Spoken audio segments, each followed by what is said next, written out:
Good morning, family. How is everybody today? I am fine.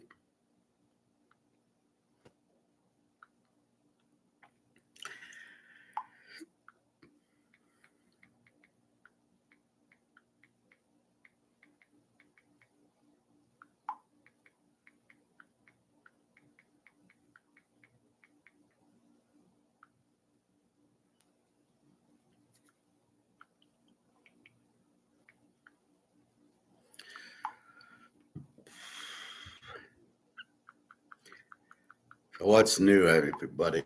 You enjoying Saturday? We got July 4th next week already. It's insane. I was going through my football last night, got a few more conferences done. A lot of these are a mess because of this transfer portal.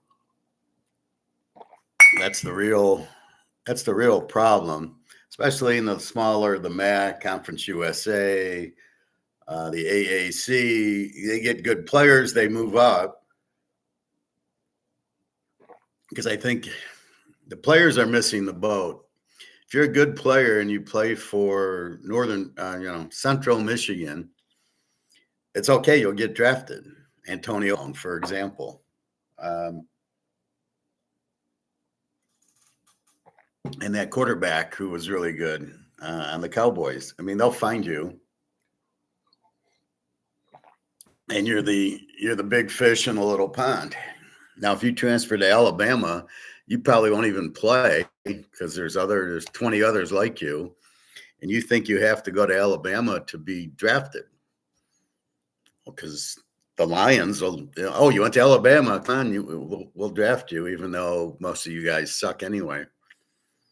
It's funny how the Lions don't draft anybody from Georgia, but they'll draft all these guys from Alabama, and you just shake your head going, yeah, this GM doesn't know what he's doing, but they'll say he does because he's drafting guys from Alabama. If he's really good, he would have drafted the running back out of Missouri instead of the guy from Alabama. And then this year, there's Ollie Gordon from Oak State. So if he's a really good GM, he would draft that guy because he's a much better running back. Anyway, so the problem is, these guys leave Northern Illinois or Toledo, and they go to Alabama or they go to, USC or something. There's a quarterback who's really good, transferred to USC. What does he think he's going to play there? What are you doing? If you're good at your other school, where are you going? I don't remember. It's in my notes if he's from like Arizona State or one of these decent. I think UNLV's quarterback, Maya Veda, went to USC, and you're like, you're going to just sit on the bench there. You're starting for Vegas. What's your problem? And they don't get it. And then they think, again, you're the big fish in the little pond or the little fish in the big pond. They want to be the little fish in the big pond. They won't play. So it's actually going to hurt their drafting because they won't see the field.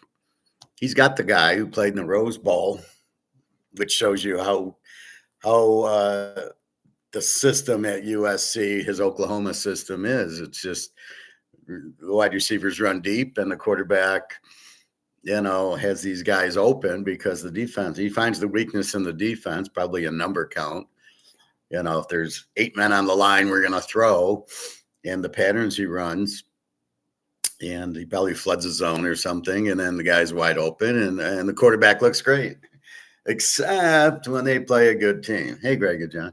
When they play a Notre Dame or UCLA or Oregon, then the quarterback don't look so good. But to transfer from these good, decent, UNLV, they were getting much better.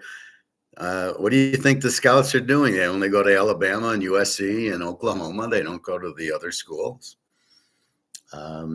So it's just interesting. And then I love when these other schools like Tennessee, we kind of suck, so we'll get all these transfers in. Like that's going to stop. That's going to help them. If the transfers were any good, they wouldn't be transferring. How many starters from like Ohio State are transferring? None.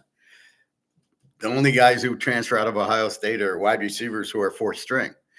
So you're not getting the best guy. You're getting some guy who couldn't cut it at Ohio State. You think that's a good thing for your, Tennessee program or whatever? The only time that's happened is Joe Burrow when he went to LSU. And I love the story. Nebraska coach Scott Frost, who got fired because he was an idiot, turned him down. Well, we think you'll be a good safety.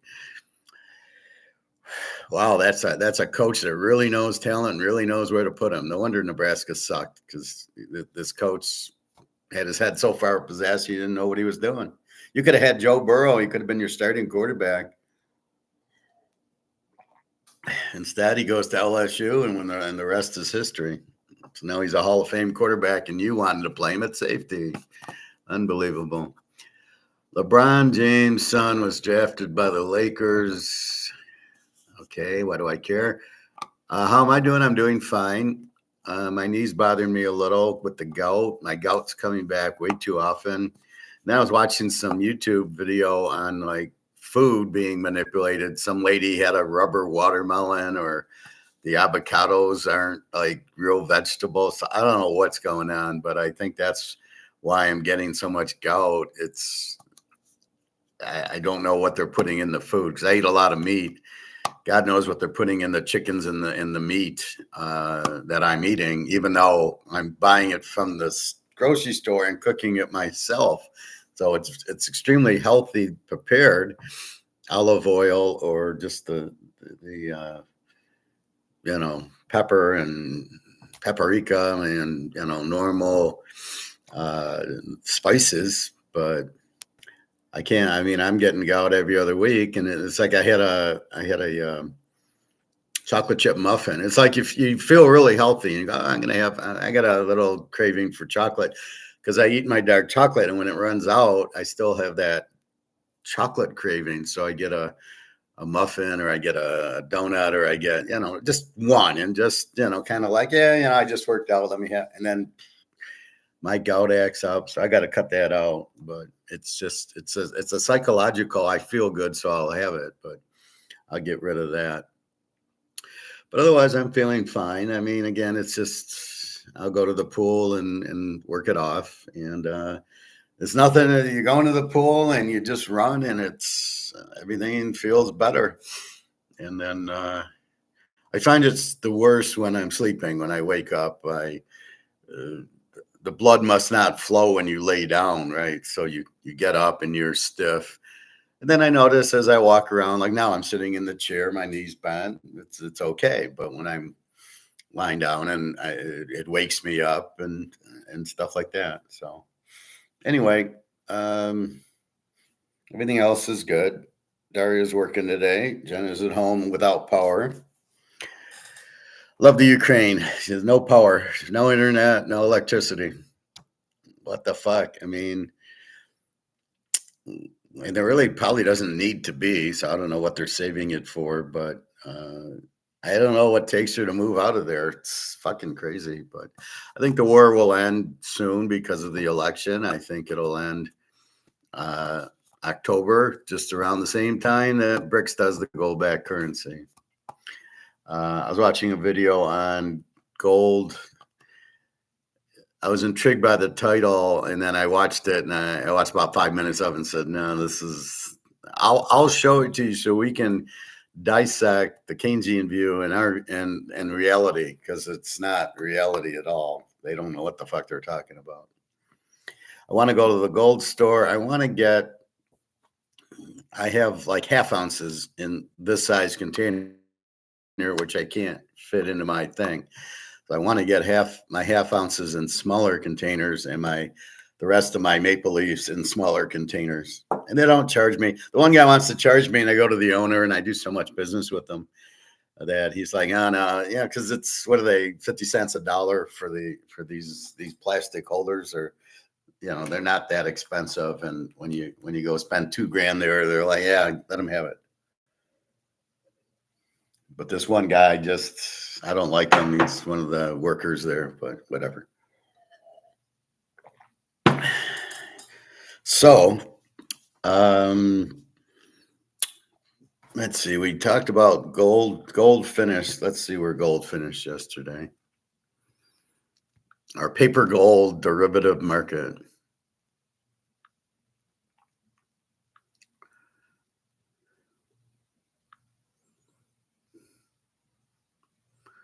And let's see.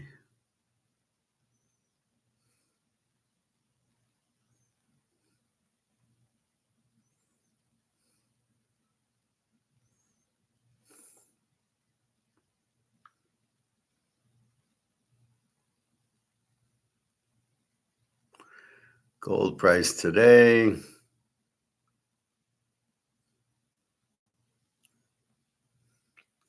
So gold ended at 23.26. You can see the derivative play.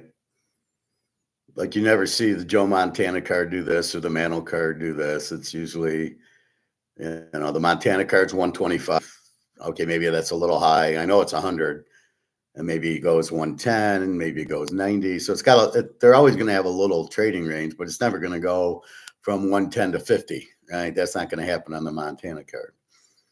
So you can see this scrambled eggs. Derivative bought at 23.20, derivative sold at 23.38, derivative bought at 23.6. So he sold it at 23.38 and he bought it at 23.26. So he made $12 a contract. So it's kind of reverse in that situation where he's selling it first and buying it second. We're used to the buy at 23.20 and the sell at 23.38, but you can do both ways. That's why they do the derivatives. Then it came down. They did another one, 23.32 to 23.23, and then they bought at 23.23, and it ends at 23.26. Same with silver, 29.14. So again, these are fantasy prices. These are paper prices. They're not real.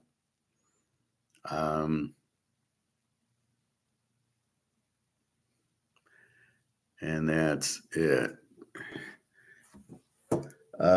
Baseball.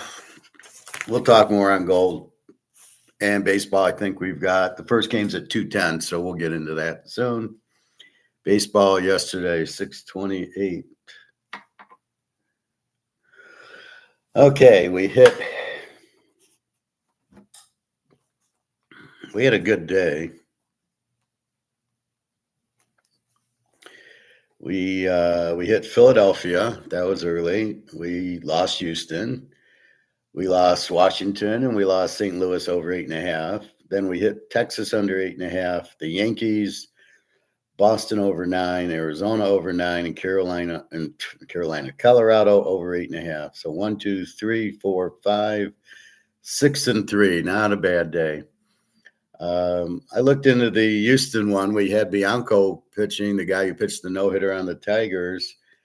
And he gave up like 6 runs or something. There goes that. St. Louis played a low-scoring game, even though both pitchers had 5 ERAs. And that's what I warn us about. The pitchers with the weak ERAs, you don't know what you're getting from them.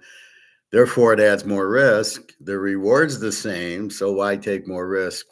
So I get the same reward taking Philadelphia as I do taking Houston, right? So look for the least amount of risk with the same reward. If you had a higher reward, I would say take more risk. But if you're getting the same reward, you bet 150 to win 100, or you bet 200 to win 100, or you bet 110 to win 100. Then that's fine. Then you're still winning the 100. And I talk about that a lot in football. Well, we can bet Kansas City Mahomes, and we get the same reward. It's 11 to 10. Bet 110 to win 100. You get the same reward with less risk. You got less risk with Mahomes than you do with the Lions or Carolina or Atlanta. So what are you doing? Take the less risk. You get the same reward. It's 11 to 10. I bet 110 to win 100. Doesn't matter which team I take or which teaser I take. Yankees was a good pick. Well, it turned out they were. They got the W. I think they scored like 16 runs. So, again, that's it. Why do we care about LeBron James' son was drafted by the Lakers? Why do we care about that? Does he play basketball? Is he any good? Or is it just because he's LeBron James' son and LeBron James made him draft him? Or, I don't care about that. That's meaningless. All right. So that was baseball yesterday. Now let's look at baseball today. 6/29, July 4th next week. Hard to believe. I want to try to pin down my vacation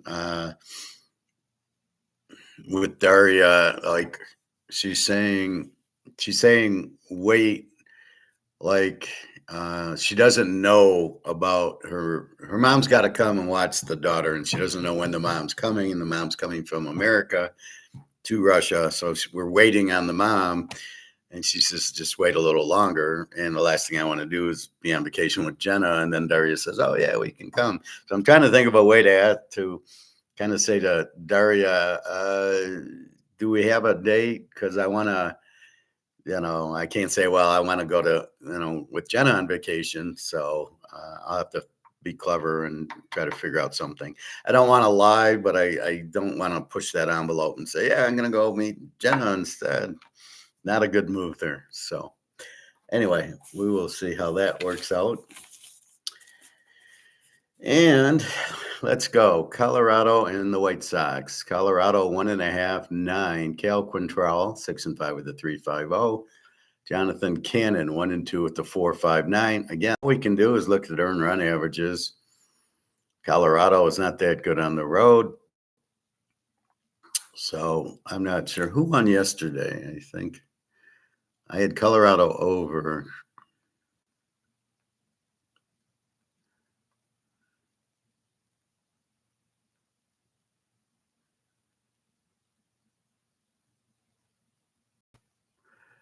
The White Sox won 5-3.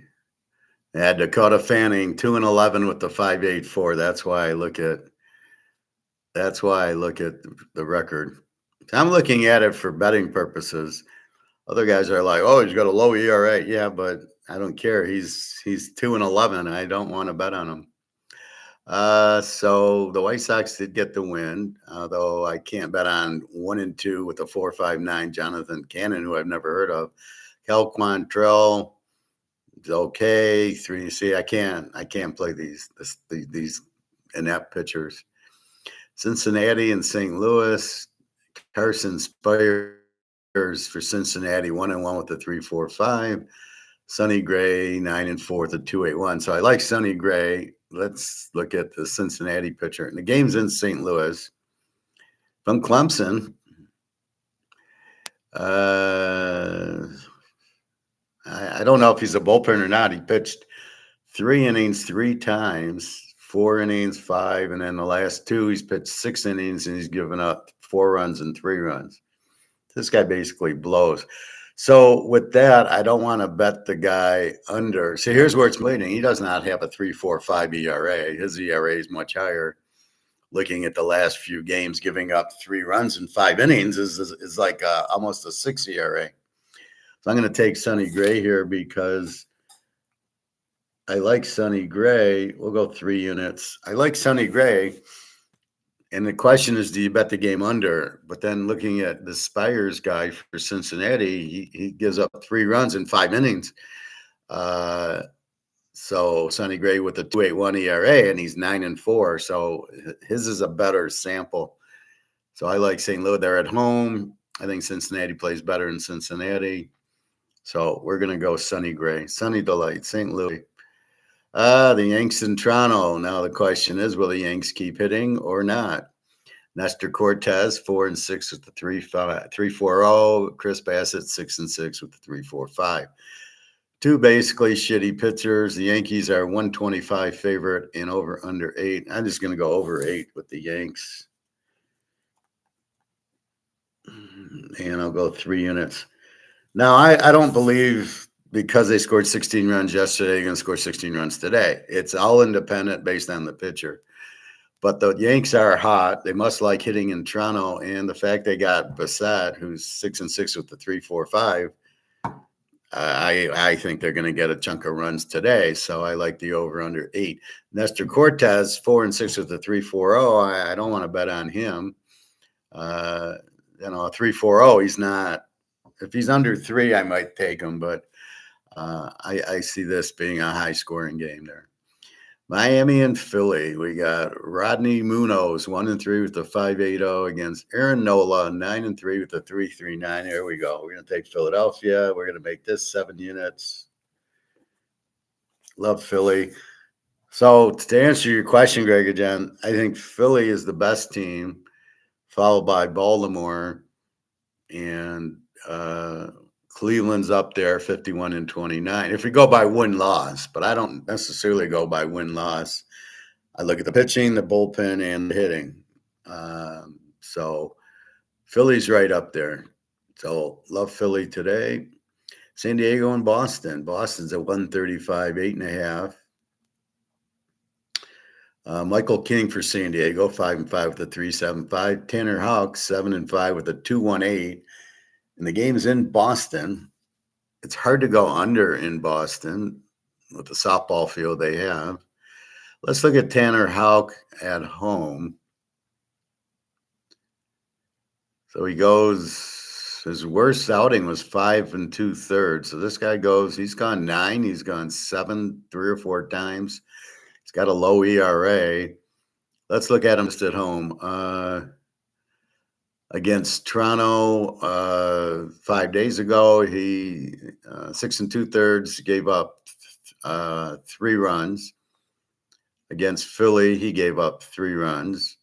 Against Detroit, he gave up 1 run. Against Milwaukee, he gave up 1 run. Against Tampa, he gives up 3 runs. Washington, he gives up 3 runs. And the Cubbies gives up 1 run. And Cleveland, he shuts them out. That was a 9-hit shutout. He beats them 2-0. So what am I looking at? I'm looking at him at home in Boston because we know how you can score a lot of runs there. So he's 7-5, but this guy will go 7-8 innings for you. Michael King, 5-5 with a 3.75. Let's look at his last 5. So we're either going to go under or we're going to take Boston. And let's see. Oh, this guy's from Boston College. He's coming back home. Actually, he's from Rochester, New York. Played at Boston College. This guy, some 5, some 6, some 7 innings. 5 runs against Milwaukee last time out. 1 run against Philly, but he only played 4 innings, 5 innings, 2 runs. Then he had 0, 1, and 1, and then he had 3, 6. So he's very inconsistent. Boston at home. I'm going to take Tanner Houck. I'm going to take Boston. I'll go 3 units. I just think San Diego playing on the East Coast, and then you got King's really erratic, and he goes 4 or 5 innings. So let's look at San Diego. How's their bullpen look? And they give up 398, but they do hit 261. So give them credit there. Boston with a 3.41 ERA, and they hit 254. So there should be runs in the game, but then Tanner Houck's going to probably shut it down. Who you like? What is this? What kind of language is that? What are you talking about? What kind of comment is that? Who you like? What about what? Hey, Greg and John, talk in complete sentences so I can understand it. You know, I talk 5, 6 different subjects. So I'm talking baseball. I just said Boston. What's your question? Please identify it. Cleveland at Kansas City. Cleveland minus 110, 7.5. Tanner Bibby, 6-2 with a 3.50 against Cole Reagans, 5-5 with a 3.03. Should be a very good game. I don't know. I'm going to leave it alone because it's a hard one. I don't know. The ERAs make me look at under, but I don't know. Both teams can hit pretty well. So KC's 46-38. Cleveland's 51-29.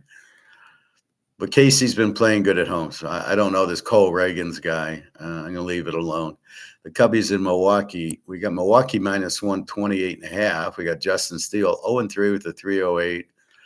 Tobias Myers 5-2 with a 3.12.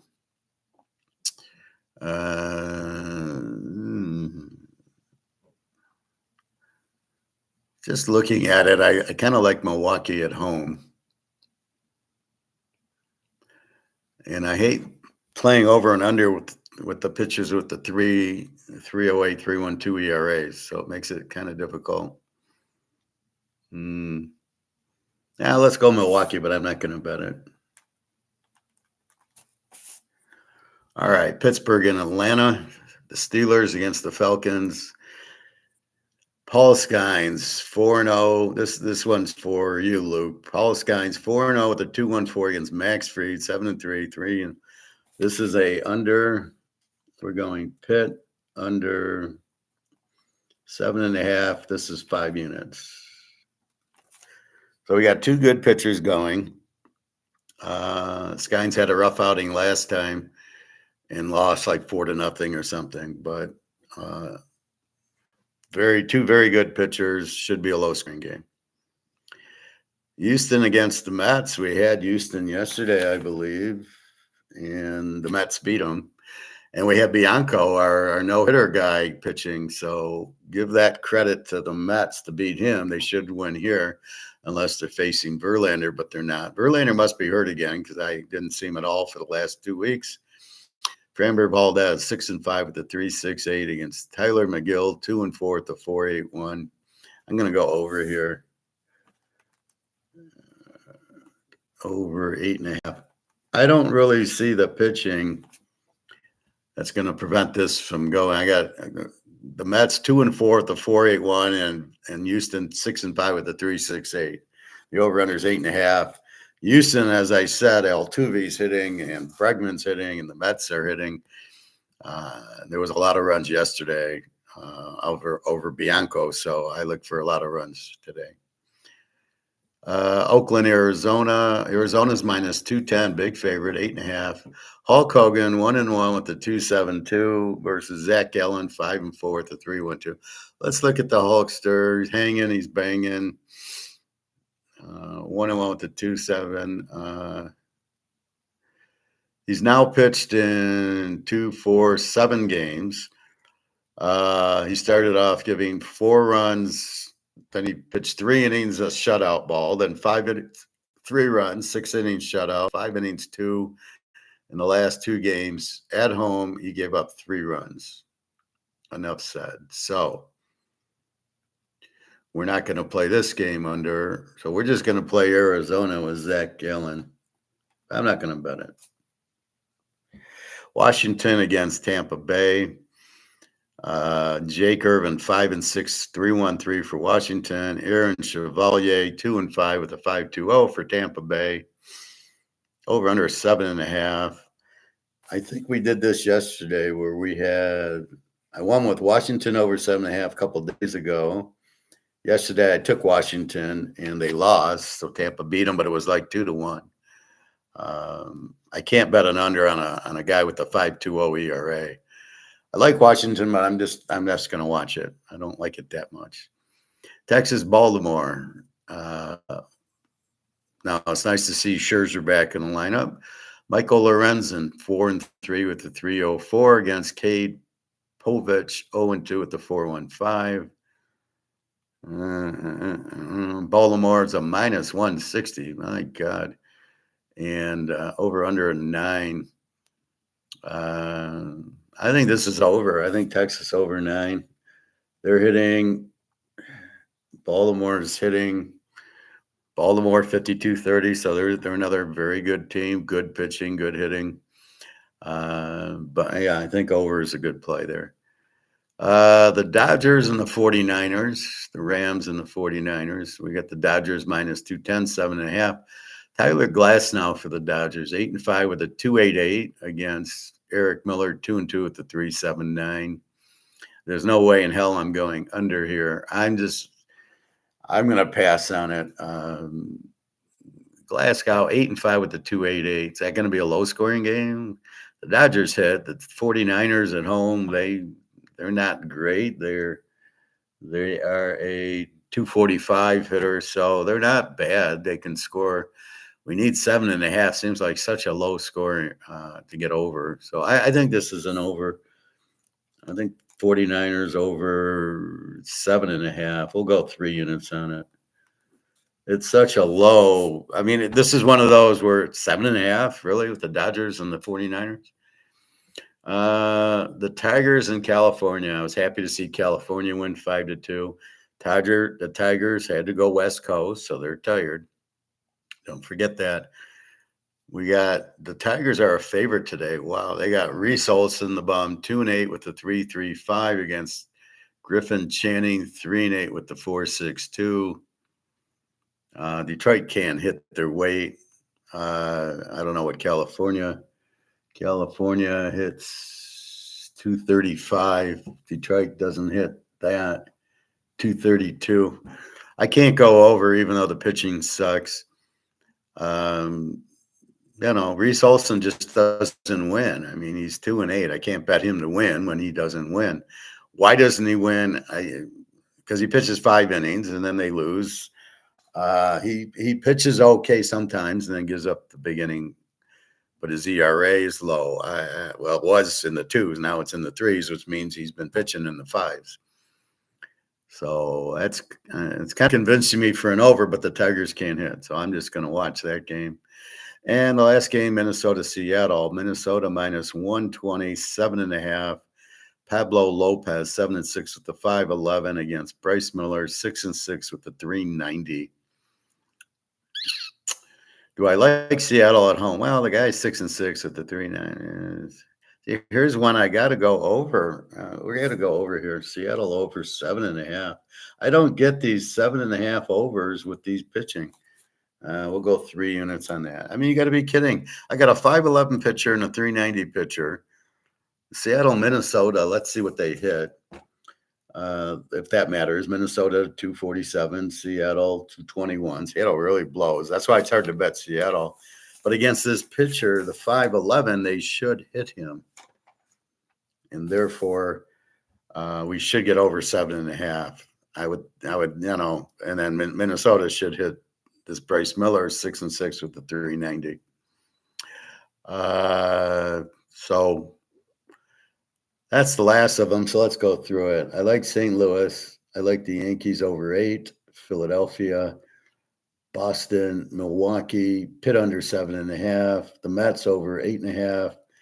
Arizona, Texas over 9. Frisco over 7.5. Seattle over 7.5. The last 2 are just strictly because the line's too low. So the bets are St. Louis 3 units, the Yankees over 8 3 units, Philly 7 units, Boston 3 units, Pittsburgh under 7.5 5 units, the Mets over 8.5 3, and then we got the Niners over 7.5 3, and Seattle over 7.5 3. So not a lot. If you notice, my bets have gone down to 3, except for the Phillies a 7 and the Pitts 5.5. So if I see a real good game, that's probably what you want to focus on. The others are, I like it, but it's over 7.5. I got to play it, and that's kind of what I'm looking at. All right, who I like? TK the Hulkster. TK Mariners have the most wins by 1 run. Meaningless. Seattle. I took Seattle over 7.5. I don't care that they have the most wins by run. I don't look at that stuff. I'm looking over under, and I'm looking pitcher. So that's totally meaningless. The Hulkster, yeah, he's hanging and banging. And then you got Ric Flair's guy, Brian Wu, on Seattle. He puts everybody in a figure 4, and then he goes around the mound and goes woo, and he hangs and bangs, and he's in the limo with the Rolex. So yeah, I like when the wrestlers get involved with baseball. God knows they need something, don't they? All right, so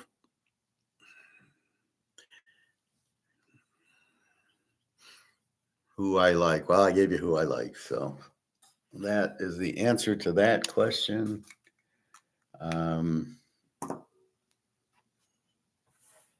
So baseball is hard because A, there's the traveling, B, it's every day. So the Tigers basically had to travel. They're now at California playing the Angels, and then they'll probably play Seattle or Oakland or Frisco or somebody. And it's just the time zone difference, right? And so they're tired from the flight, and it's a different time zone. So they're used to getting up at 10 o'clock in the morning Detroit time is now 7 in the morning Detroit time. So their whole schedule is thrown off. Now that's just going to California. So imagine going to London, what these football players have to do. The only difference is the Tigers traveled to California and had to play. They didn't get a week off to travel and get accustomed to it. In football, they'll go to London. So let's say they play next Sunday. They should go Monday or Tuesday, fly to London, and try to get acclimated to the time and a little of the culture and get used to the new stadium that they've never seen. And the whole environment in Europe's way different. The food, the people. So they have to get and the time. So they have to get all used to that. So they get used to it. Takes you 3 or 4 days, not one. So that's again the hard part about these long travels that nobody tells you. Oh, Jacksonville's playing in London, like no big deal.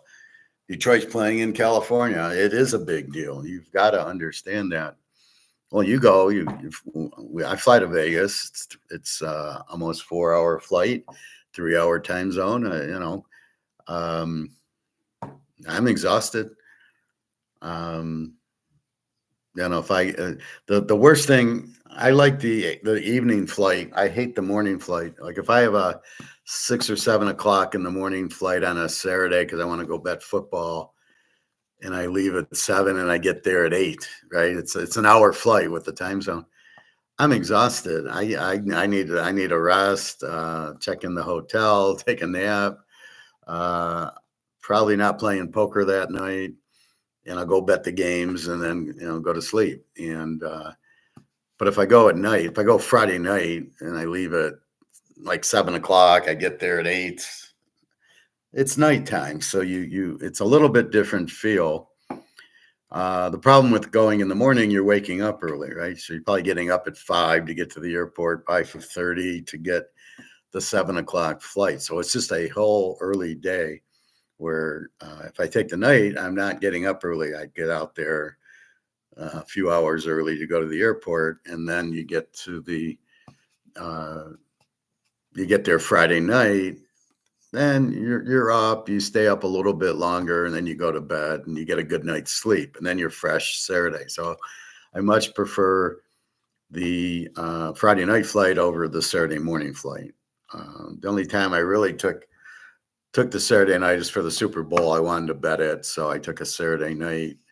I actually took a Saturday. I think I took a Saturday morning flight, and I returned Sunday morning.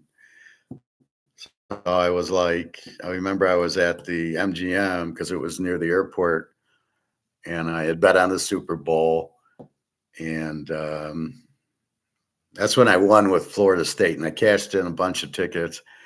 So then I bet the Super Bowl. I remember kind of dozing off, and then I got to the airport for my 10 or 11 o'clock flight, and then I got home by like noon, and so I was home for the Super Bowl. But I didn't sleep Saturday night. I just stayed up, played some poker, watched some football, and then flew home. But yeah, I mean, when you're there, do I really want a hotel room?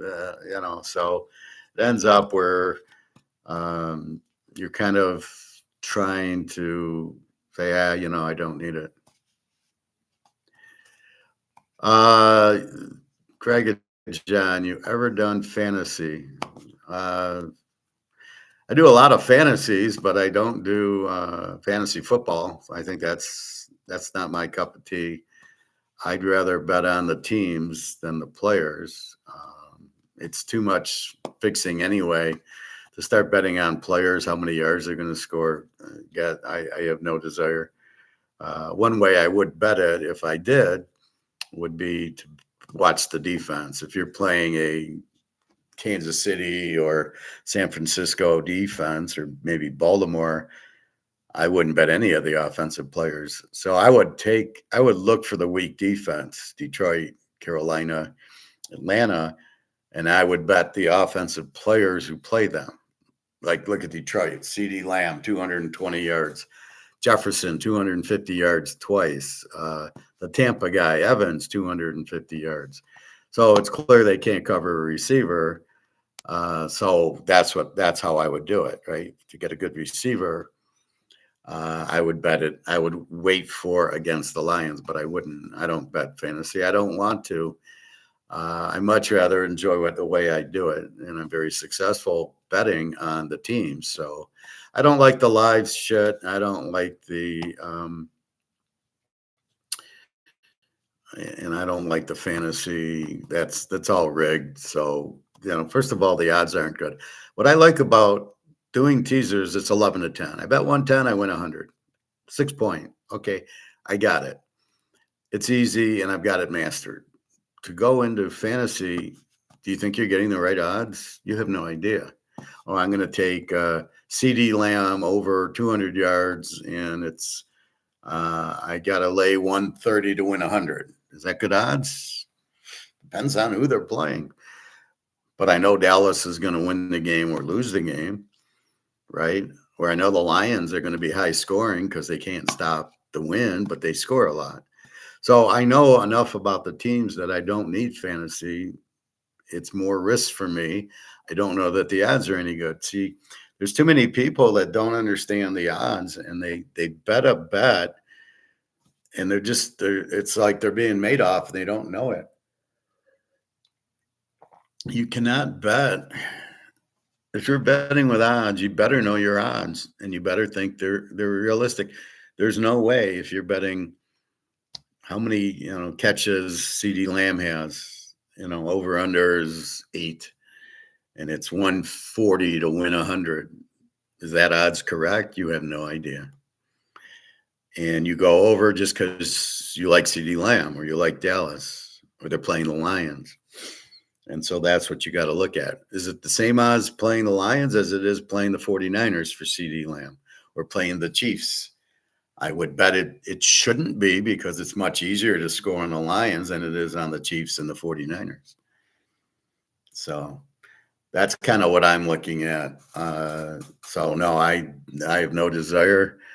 My fantasies are not in football, so I don't go there.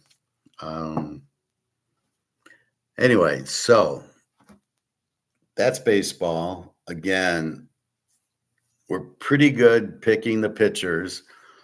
The hitting we're finding doesn't matter. I mean, I'm watching guys who hit 180 get 2 hits or 3 hits, hit a home run. And the guys who hit 300, if you could find any, and they all seem to be on Philadelphia. So there's a correlation. Philly has 300 hitters batting second, third, and fourth, and they're the best team in baseball. And then you got the Tigers sitting there with guys walking. I love it. I look at walks. The Tigers have 3 or 4 walks, and then they get shut out. And I'm like, yeah, that strategy seems to work well. Wow. I mean, people will jump on these algorithm things or analytics, and they're not accurate. They're not true, and you don't win with them. How many World Series has the A's won? Besides the 70s, when they didn't use analytics, right? So since they are using Moneyball and Brad Pitt's the GM, they haven't won anything. It doesn't work. What works is having a bunch of 300 hitters who drive in 110 runs and hit 40 homers, and having good pitching with low ERAs and a good reliever who pitch on 4 days, every 4th day, and they go as many pitches as they need. That's the proven. Funny how Oakland won 3 World Series with that formula, and then they've won nothing since. So I wonder why they switched. And I love the movie when it says, well, Oakland's a small market. What the fuck does that mean? You get the TV revenue. I really don't understand it, that you can't get anybody besides Oakland to watch Oakland A's baseball. If you're a good team, I guarantee you everybody watches the Yankees all over the country. You don't have to live in New York to get the Yankee thing or be a fan. My friend Irina in Romania has got a hat, New York Yankees. Carmen has a New York Yankee thing. So it's not uncommon, but I think they get it because it's NY. So it means New York. It just happens to be Yankee logo. But anyway, so that's baseball. Let's go to let's do the Big Ten and football, and then we'll do some gold stuff. Unless you want the gold first, or if you want anything, just feel free to comment, and we can talk about that. I'm not going to talk LeBron James' son. So Greg and John always likes vampiring. All right, let's go through the Big Ten. So I'm looking at Gray's Sports Almanac, and then I'm going to the Big Ten, and it starts here. And as you can see, the Big Ten is now up to 18 teams. And they're picking Ohio State and Oregon first and second. I don't believe USC's 5. Penn State might be 4. I don't buy Michigan at 3. I think Wisconsin could be higher with Van Dyke. Washington, we'll see who their coach is. I think Michigan State's much higher than 13 with the Oregon State coach. UCLA, their coach sucks, and then Purdue. So I do believe Ohio State's 1 and Oregon's 2. I will believe that. Yeah, well, we know Oakland was good when they had Catfish Hunter and Reggie Jackson. But since then, they haven't had anybody, and they've gone away from that. Obviously, the GM's changed, and they use Brad Pitt now, who doesn't know what he's doing. He's if you watch that movie, he trades away an all-star first baseman for a guy who can't throw the ball because he walks a lot.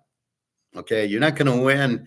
Give me the all-star who hits 300. I'm going to win with him more so than I'm going to win with a guy who walks a lot. Because when I get the bases loaded and I'm down 2 runs and I need a hit, the guy can't get a hit. He can't hit. He's probably hitting 200, but he walks. So they're trying to include walks as hits, right? So they're trying to say, well, he gets on base. This whole OPS crap, which is, I don't know what it is.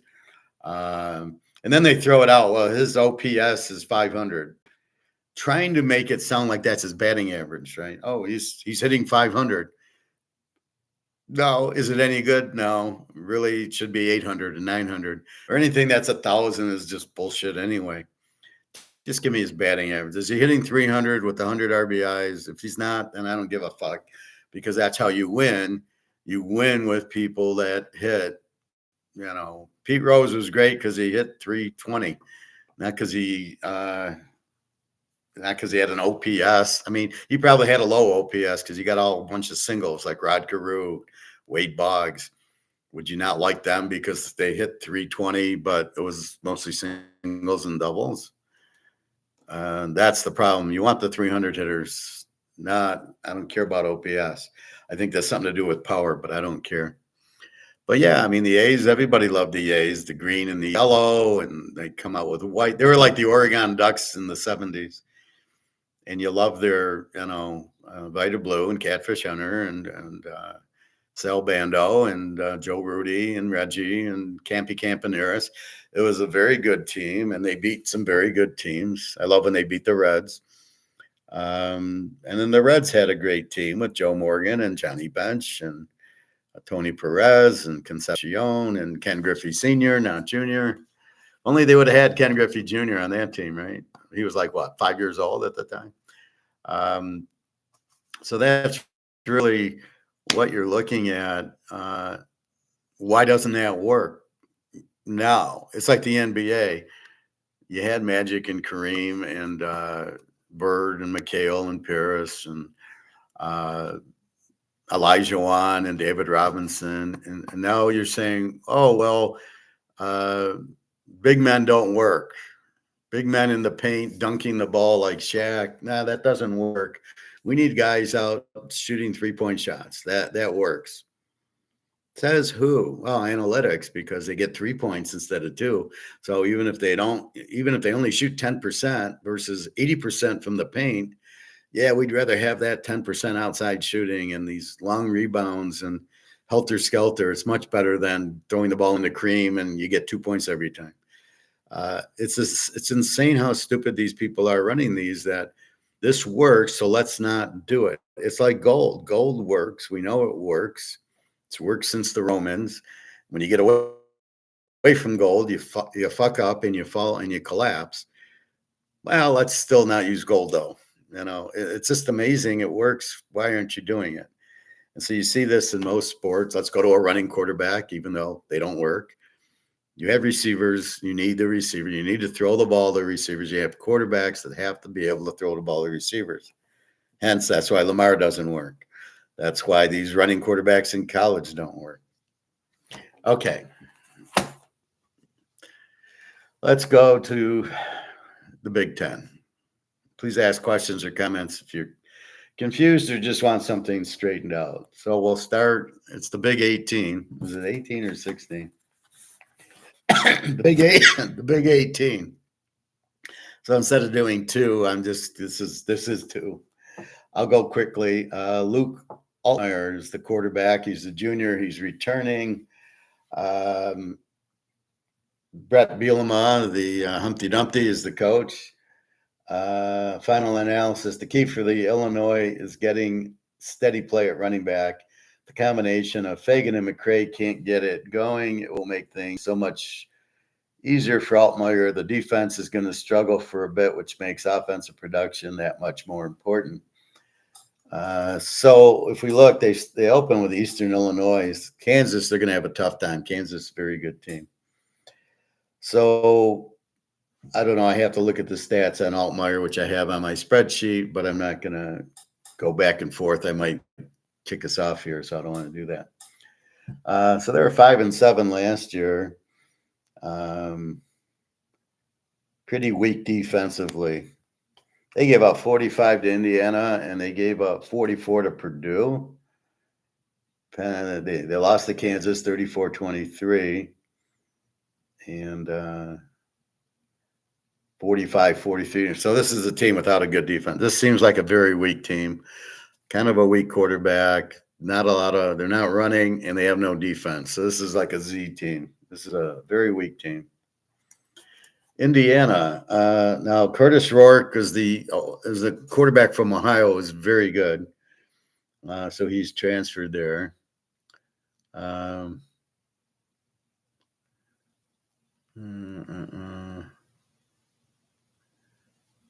They got the James Madison head coach as their offensive coordinator, I believe. No, I guess not. Who is he? Kurt Signet. Oh, he's the head coach. So they got a new head coach. He was the James Madison head coach, and they had a good team, James Madison. So he's not going to walk in and have a good team right away, but he did get Curtis Rourke, which is what I'm talking about, the transfer portal. He's really good at Ohio. I think it was the MAC player of the year, or he's from Miami of Ohio, one of the Ohios. Really good quarterback. And then his senior year, he goes to Indiana. Doesn't finish up in MAC. I think that's a huge mistake. If he just has a good career in MAC, Ben Roethlisberger played for Miami of Ohio. He was pretty good. Jack Lambert played for one of the MACs, Kent State. He was pretty good. So you can't just discount because you play for MAC, you can't play in the NFL. I hope the scouts aren't that stupid. This is a really good quarterback. So you got a new coach from James Madison. Not bad. Final analysis. Signetti has never had a losing record in 13 seasons as a head coach. He's made it clear that he isn't planning for that streak to end. To reach ball eligibility, Indiana will need Rourke to click like Signetti's past quarterbacks, and the Hoosiers must stay healthy. Well, duh. So they open with Florida International, and then they go at UCLA, who is I don't know what UCLA is this year without Chip Kelly and the coach has never coached before. Um, so I don't know. They got to play Washington, who we're not sure. At Michigan State could be trouble. Michigan and Ohio State. So they got a pretty easy schedule. UCLA isn't that strong. Michigan, we have no idea. At Ohio State, they will get their ass kicked. But with the new coach quarterback combination, look for them to be a little more explosive. And then what you want to do is go to James Madison and see what they did under this coach last year and how did we rank them. And then we can look for a similar thing. So Indiana should be a better team. They might be a nice sleeper for us, like against Florida International. Let's see, what is the line here? Florida International, Indy's laying 19 over under a 52. Florida International gives up 32 a game last year. Indiana gave up 30. I don't know if Indiana will give up 30 with this coach. Well, let's see. We have James Madison here.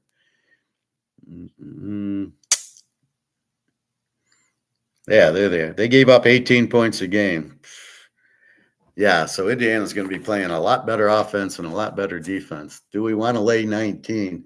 We might want to lay 19. We got to see. Well, Florida International looks pretty bad. I mean, they give up 32. The quarterback's back, but how good's the quarterback at Florida International?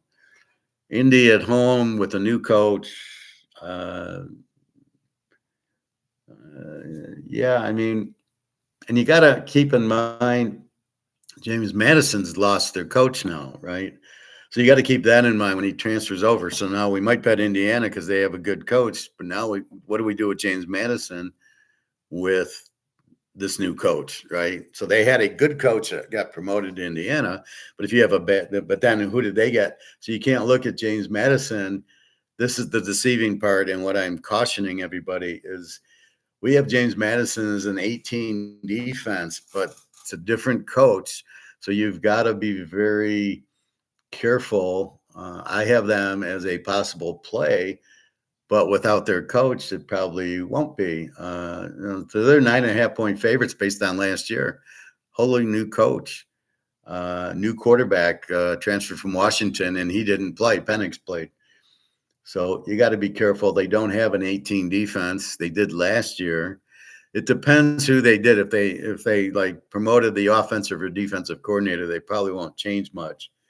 But they have this Washington quarterback. But then you look at Indiana, and they're a much better theoretical team because of this coach.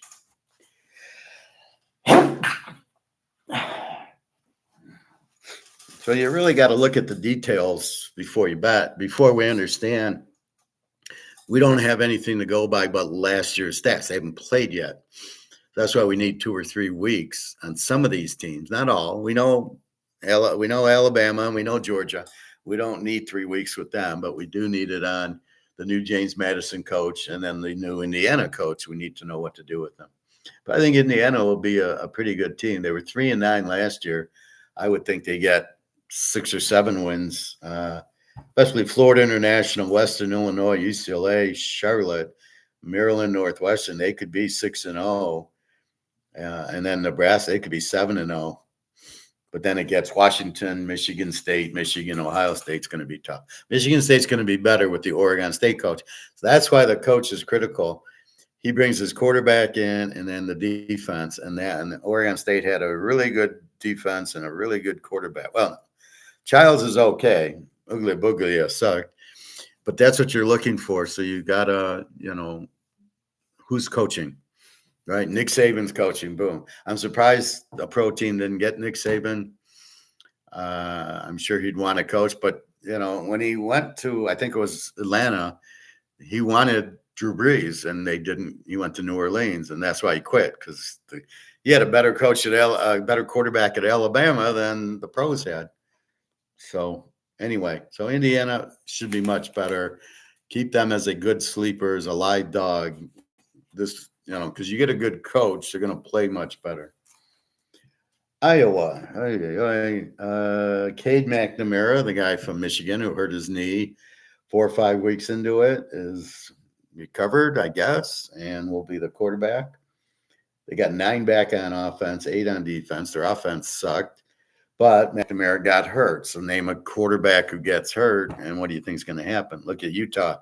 Cam Rising's hurt. They don't do much. He's back this year. Look for them to explode. So we know Cade McNamara.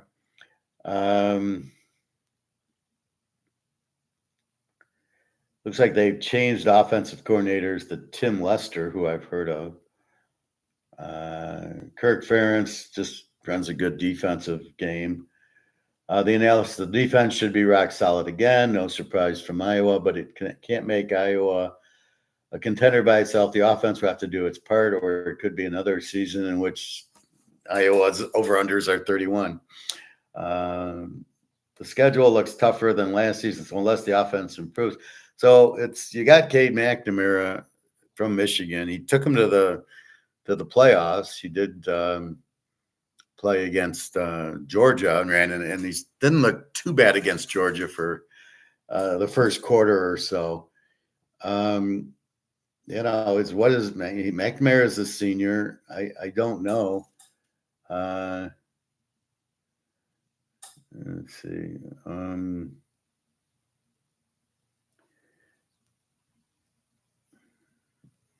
Yeah, the athletic director fired Brian Ferentz. 4 games left. So Kirk Ferentz does nepotism and hires his son, and it's one of the worst offenses in the country. But he couldn't fire his son, so he has the athletic director do it, which is bullshit. Tim Lester is a Western Michigan head coach, is the new coordinator. So did Western Michigan have wonderful offenses? I don't know. This is probably Daria. She likes texting me when I'm doing class. No, I got somebody. I don't know who this is.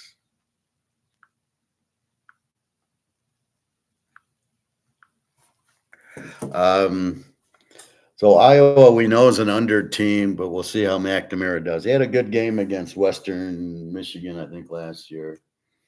Yeah, they got 41 once, 26 on Michigan State, 22 on Rutgers, and that was it.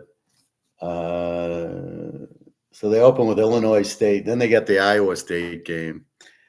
And Iowa State should be able to move the ball on them pretty good. It should be a low-scoring game. Troy's not as good. Then they get at Ohio State, Washington at Michigan State, Wisconsin at UCLA. So this is going to be tough for Iowa this year. Because before it was just Michigan and Ohio State. Now you get to add UCLA and Washington and they always get Wisconsin. I don't know. Are they doing 2 divisions or not? They just list the teams, so I don't know if they've made that up yet. So Iowa, we know, great defense. We know it's an under team most of the time, especially against a good defensive team. So look at the Wisconsin game: 15-6, Minnesota 12-10, Northwestern 10-7, Illinois 15-13. So when they play other good defensive teams, which was on that side of the Big Ten, these would be all underscores, and all the over-unders were like 31, 32, which normally an over-under in college is in the 40s. So again, they open with Utah State. Oh, no, they don't. That was last year. They open with Illinois State and then Iowa State. Iowa State is going to be an under game because they always have a strong defense. That's the way the coach does it. We know Iowa. So you're not going to get Iowa State's not going to put up 30 points on Iowa. If the over-under is too low, we'll just take the dog because Iowa State's a good team, good quarterback. He was a freshman last year, but they are getting better. He seems like a really good quarterback. So the Brock Purdy effect. Hey, I can go to Iowa State and go to the Super Bowl. I think I'll go there. So Iowa's an under team. We know it's how good's Cade McNamara. If he was that good, I don't know. Michigan let him go. He took him to the playoff. Didn't make any sense. All right, Maryland. A new quarterback, Cameron Edge, a sophomore.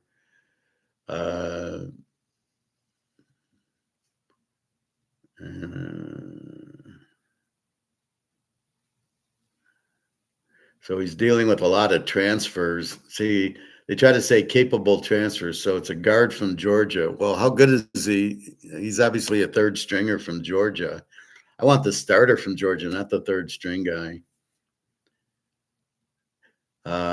He brought in a so here's the good news: capable transfers, and this guy Alan Heron from Shorter Division Two. Yeah, he's my guy. Oh yeah, I feel good with him.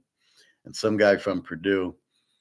Um, they're going to be very weak. This quarterback, has he done anything? Cameron Edge.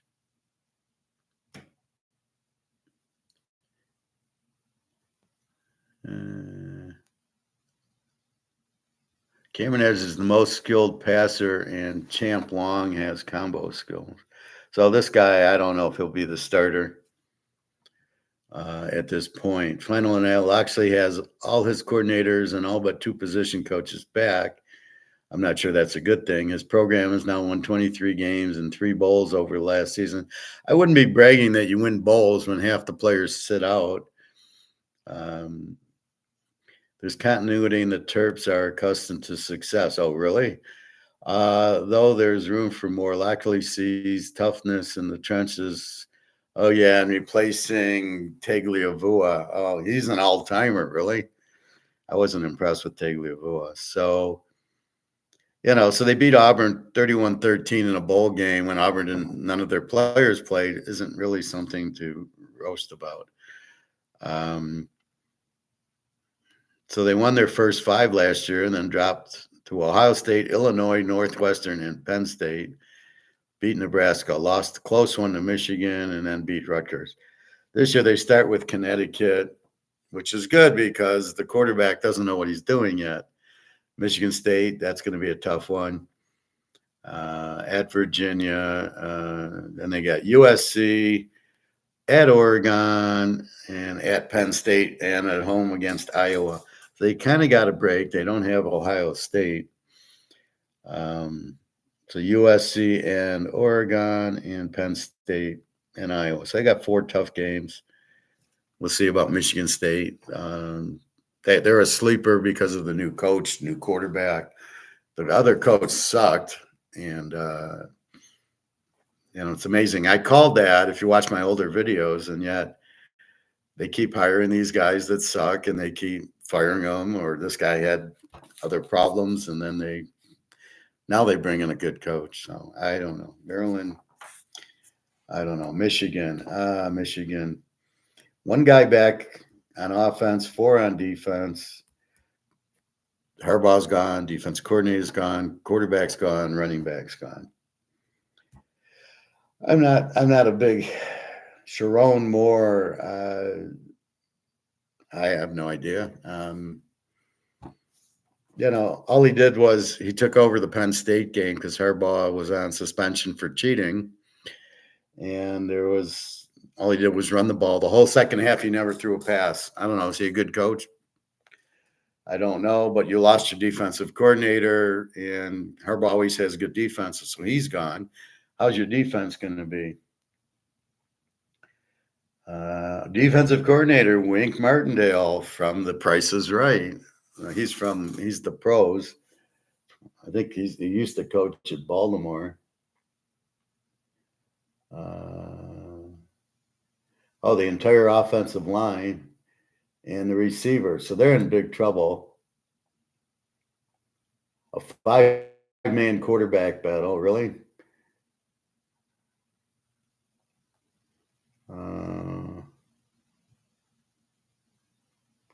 So they're just going to run again, ground and pound. So they're a good under team. Wink Martindale, the architect of the disguise heavy defense introduced at Michigan in 2021. Martindale will look to carry that, whatever. So you got the winker. He's going to wink a lot. You've got no quarterback. You've got Donovan Edwards as your running back. I don't know. But you've lost your whole offensive line and your top 2 receivers and your defense.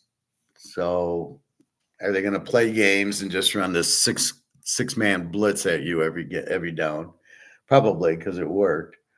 Well, Michigan maintains much of what made its defense unit so elite, which it wasn't. First-year head coach must settle on a quarterback, hand the offense to a new coordinator, and help bring along a new offensive line, all with few options at running back and receiver. I think we're going to load up on Ohio State when they play Michigan this year. So we look at Michigan. They open with Fresno State. They could easily lose that game. And Texas, they could easily lose that game. Then we got USC. They'll give USC problems with their defense. Then they go at Washington. Michigan State's always tough. And then they get Oregon. And then, by the way, at the end, they go at Ohio State. So 1, 2, 3, 4, 5, 6. 6 really strong games. I mean, if they go undefeated this year, I'll give them the credit. Last year, I didn't give them credit because they didn't play anybody. Ohio State had a shitty quarterback. Penn State was okay. Their quarterback didn't do anything.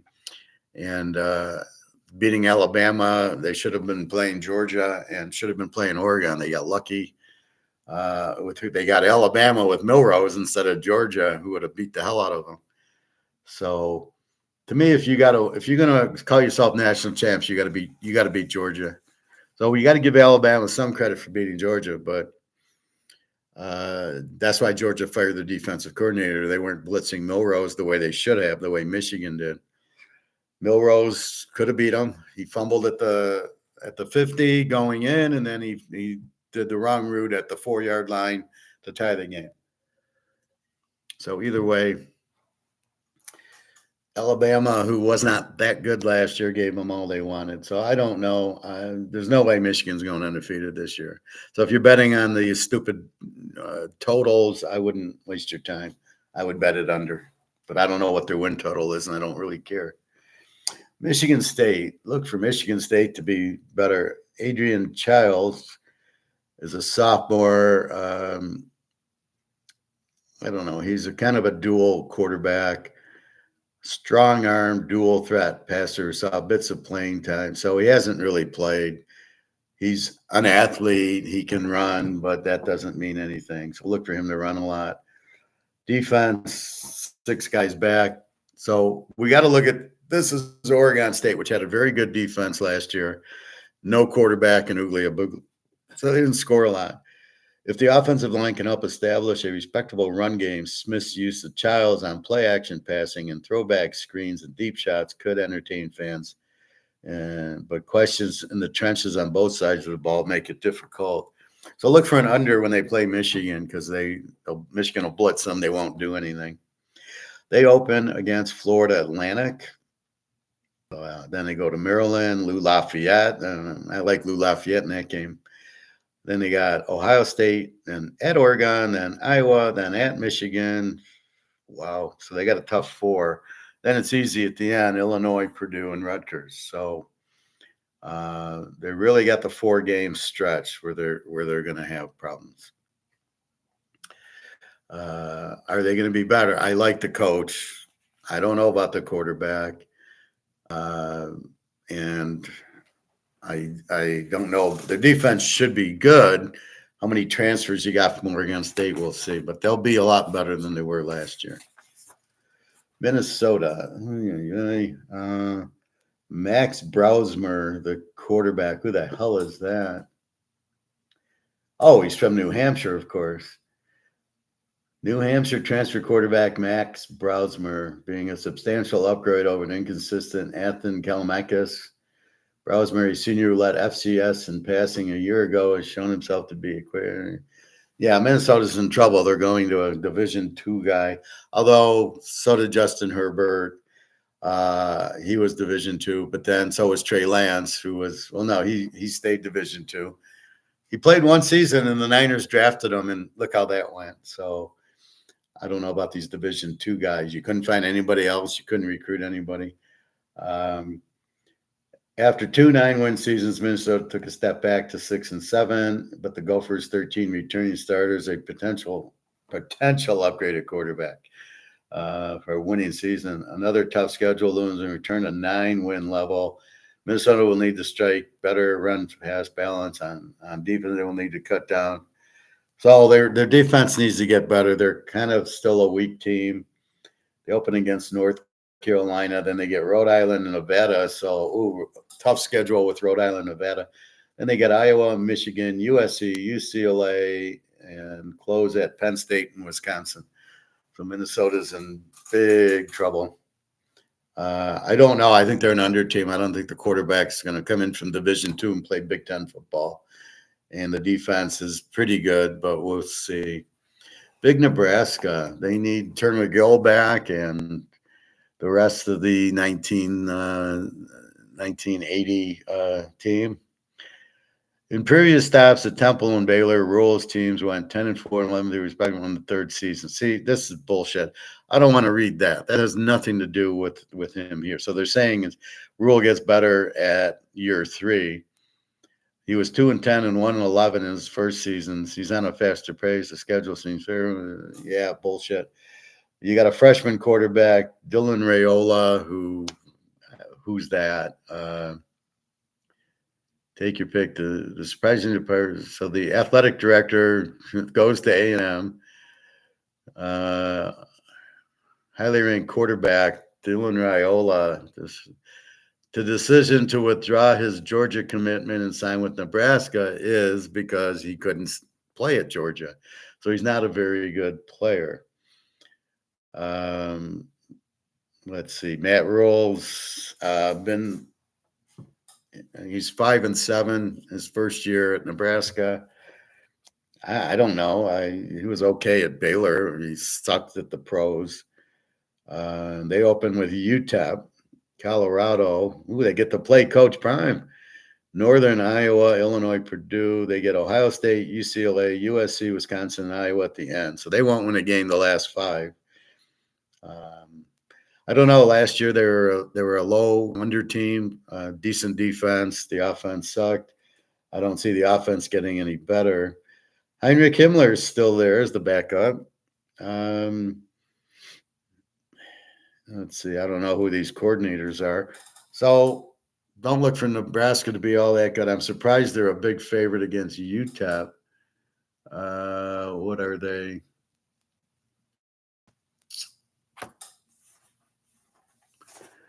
Nebraska is 27 points over UTEP with the freshman quarterback. Are you kidding me? I don't know the offensive coordinator. He's got no receivers. And the quarterback, Heinrich Himmler, was the leading rusher last season. Yeah, I wouldn't lay 27 points against Brother Rice High School. Northwestern, they're terrible. New quarterback, Jake Lawas. Zach Luan, a 20-year off. So he's got a new offensive coordinator who won back-to-back FCS national champions for South Dakota State. Okay, again, we're going to Division II. We can't find anybody in Division I. So you got your new offensive coordinators from South Dakota State. Lou John uses wide zone concepts to get ball carriers in space and take some pressure off the line. We've never heard of that one before. No running back. The big question is at quarterback after the offseason transfer, Brendan Sullivan. So they lost their quarterback. So they're trying to use a portal guy. Who is this guy? Doesn't really say. After earning the permanent coaching job under unique, difficult conditions, Brian can truly put his mark on the program this fall. The defense should be formidable again. Was it good last year? Especially if a few backup gaps are filled. Although the offense could take time to gel, the Luhan hire and shift. I don't know about that. They open with Miami, Ohio. They'll probably lose. Duke at Washington, Wisconsin, Iowa, Ohio State, and Michigan. They'll be lucky to win 5 games. Who do we got? Against Miami of Ohio, Northwestern.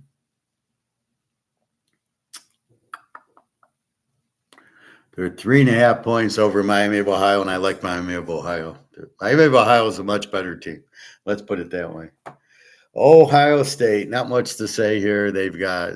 Um, they got Howard in from Kansas State's excellent. They've got running. They've got receivers. They got a great defense last year. They brought in Chip Kelly to run the offense. Should be explosive as hell. There's no question the Buckeyes have one of the elite routes. Yeah. The returning players, yeah. And they're going to kill Michigan, okay? So when they play Michigan, get the house, get the gold out because we're betting it on. We've been betting it. We got lucky last year. We had the dog, which was Ohio State, and 13 points. They lost by 6. And they've lost 3 in a row to Michigan. They're not losing 4 in a row.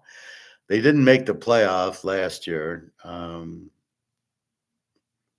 they got killed by Missouri. I love it, 14-3. My Missouri team was good last year. So they open with Southern Miss, and they're laying 50 points. I think that's about all you need to hear. So let's see their schedule. Western Michigan, Marshall, at Michigan State, Iowa, at Oregon, at Penn State, and then Michigan. So not too bad. Well, their problem is going to be Michigan and Penn State. It's at Penn State and at Oregon. Usually Penn State plays them really good at home. At home against Michigan, they're going to kill them. And Nebraska's nothing at Michigan State. Yeah, so the Iowa game won't be. I mean, they'll find ways to score on Iowa. Especially at home. At Iowa, they'd have them. So their biggest games at Oregon. I see them losing that game with Gabriel. There's just something about going to Oregon, West Coast, time change, and Oregon is a very strong team. So at Penn State. At Penn State could be tricky for them, but they'll beat Michigan. So they'll probably lose to Oregon, and that'll be it. But good coach. You bring in Chip Kelly. What the hell? Why would he go to Ohio? He's the head coach of UCLA, and he goes to be an offensive coordinator at Ohio State. Something smells there. Oregon, what can we say? Dylan Gabriel, excellent quarterback. Why he didn't go pro, I have no idea. How do you leave Oklahoma to go to Oregon and not go pro? I don't get that. They may be the NIL giving them $1 million or $2 million or whatever. I don't know. Defense has 4 returning starters. That doesn't mean anything. The Ducks boast one of the most talented rosters of college football and should be instant contenders in the new look Big 20. Gabriel should keep Stein's offense producing at an elite clip, but Oregon will need new faces to step up for its defense. So they'll be a very explosive team. Will their defense? So what do they mean by that? Well, they beat Colorado 42-6. We know how offensive Coach Prime was in Colorado last year. They beat Utah 35-6, but again, Cam Rising was in there. They beat USC 36-27. Oregon State 31-7, and Texas Tech 38-30. So let's see. They open at Hawaii. They're going to murder them. That should be I don't know if it'll be high scoring because I don't know if Hawaii just is. It's all passing, so they'll just put pressure on the quarterback. They're going to be in trouble. Hawaii. Texas Tech, Boise, at UCLA, Michigan State, home to Ohio State, at Michigan, at Wisconsin, and Washington. So pretty loaded schedule for Oregon. What is their line? Week 1 against Hawaii. Oregon.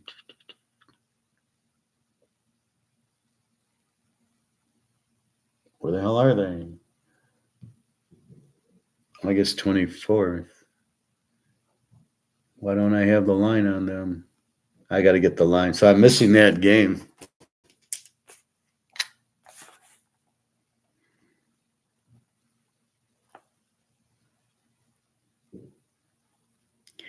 See, sometimes the Hawaii game is the next, it's like midnight. So it doesn't go on the 24th, goes on the 25th. but I thought I had all that picked up.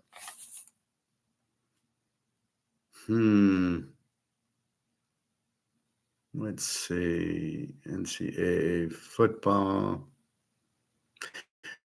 It might have been one of these games with no line. They might not have had a line, but I missed the whole game.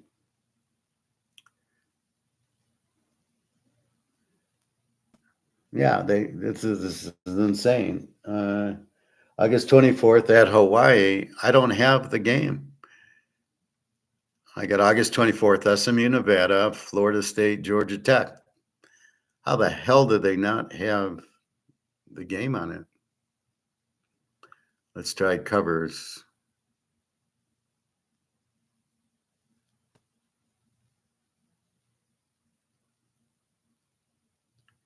I mean, they don't even show the game.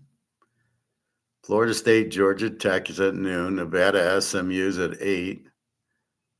And then it goes to the. So are they? Maybe they canceled the game because I don't. All I got is Florida State, Georgia Tech, and SMU, Nevada.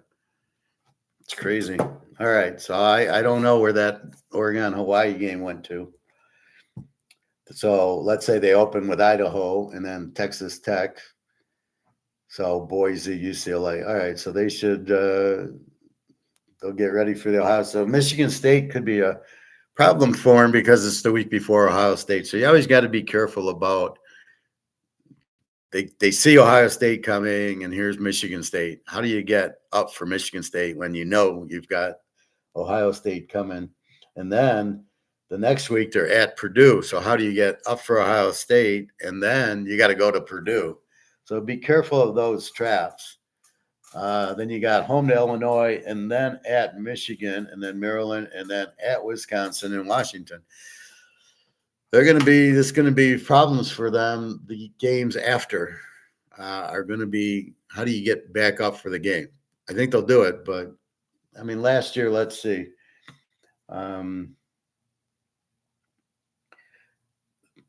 They beat Stanford 42-6 before the Washington game. They lost the Washington game because the coach went for 2.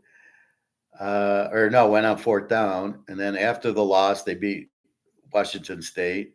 They beat Utah. Before USC, they killed California 63-19. After USC, they killed Arizona State.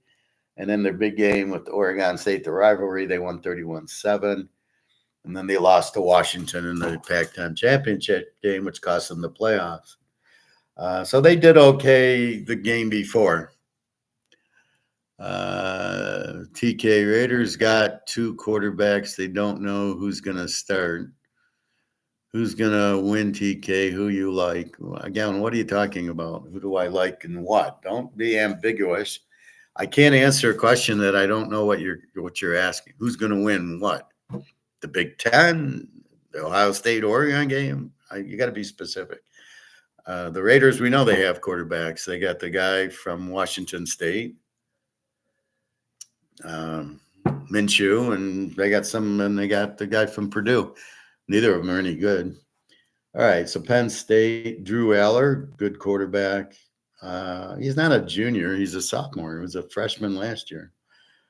So Penn State should be fairly good. The last time he replaced both offensive and defensive coordinators in the same season, Franklin led Penn State to the 2016 Big Ten title. He promises toward a repeat, but there is promise. The Big Ten is in flux, really. Nittany Lions return an experienced roster after missing every college football playoff in the 4th term. Penn State should host a game in December. I don't know about that. Singleton's a good running back. 5 back on offense, 6 on defense. James Franklin, 88 and 39, 10 years there. He's kind of a weak coach. And who are these coordinators? Well, so he's got a good coordinator, Andy Kotekny from Kansas. Now, Kansas was very explosive the last few years. So look for Penn State to be more explosive. So that's why the first game against West Virginia, I like the over because West Virginia is explosive too.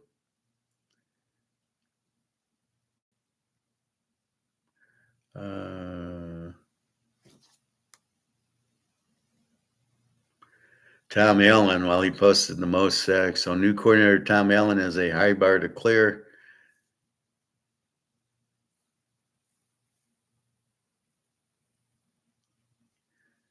Doesn't say where he's from. Final now. Okay, so we looked at that. Drew Eller, good quarterback. They open at West Virginia. We're pretty sure what we got with Penn State. They'll be a little more explosive. I like the over in the West Virginia game. Bowling Green, Kent State, Illinois. Then they got UCLA at USC, at Wisconsin, Ohio State, and Washington. Holy fuck. And you think they're going to make the 12-team playoff with that schedule? I don't know. Now, UCLA is probably not that good, and they get them at home. But then at USC, at Wisconsin, Ohio State, Washington figures to be pretty good. I mean, I don't know. They could pull a TCU and suck this year, but I think they're okay. So Penn State, again, they're an A type of team. Should have an explosive offense, and they usually have a good defense. So I think we know what we got there. Purdue. Houston Card, he's a transfer from Texas. He did okay. They didn't score a lot last year. Ryan Walters, now he's a new coach. Oh, no, he was there last year. So they lost. The coach went back to Louisville. Couldn't do anything at Purdue, and then goes to Louisville and does something. 14 portal commitments, which is a big question mark, and two JUCO transfers. So that's 16 portal guys, and they have a hard schedule. So you don't know what the portal guys are. If they're any good, they wouldn't be transferring, right? So you're a starter at Michigan. You're not transferring to Purdue. The third string guy at Michigan who's not playing because he sucks gets transferred. And what? So you're all excited you got a third string guy? I don't know. So I don't know. Too many reserves for me. They got Notre Dame, at Oregon State, at Wisconsin, Oregon, at Ohio State, Penn State, and at Michigan State. So they don't get Michigan. I'm not sure how good Michigan State is, but Penn State, Ohio State, Oregon, Wisconsin, and Oregon State, and Notre Dame. So they'll be lucky to win 5 games. And we'll see how weak their defense is. So that's what we're waiting on. What changes from year to year? Did they pick up their offense? Did they pick up their defense? The quarterback's not anything good. If he was anything good, he'd be starting at Texas, not Ewers. So that tells you a lot. He's a backup for a reason. And off you go. Rutgers. They got the Minnesota quarterback who sucked last year. Rutgers brings back a majority of key players from its breakout season last fall. Breakout season was 7-6. And departed projects to upgrade its weaker position quarterback. I don't know that they've done that. The Scarlet Knights seem to have another big year and take another with Greg Schiano. So we know we got a good coach. We know they're going to have a good defense. See, it's hard. I mean, the coach was there and he quits, and then he comes back, and you're kind of, do I want him back? That's like an old girlfriend who you dated, then she leaves you, and then she says hi, and you're like, well, are you going to leave me again? Like, then it's a trust issue. I don't think Rutgers wants to keep playing monkey with the coach, so we'll see.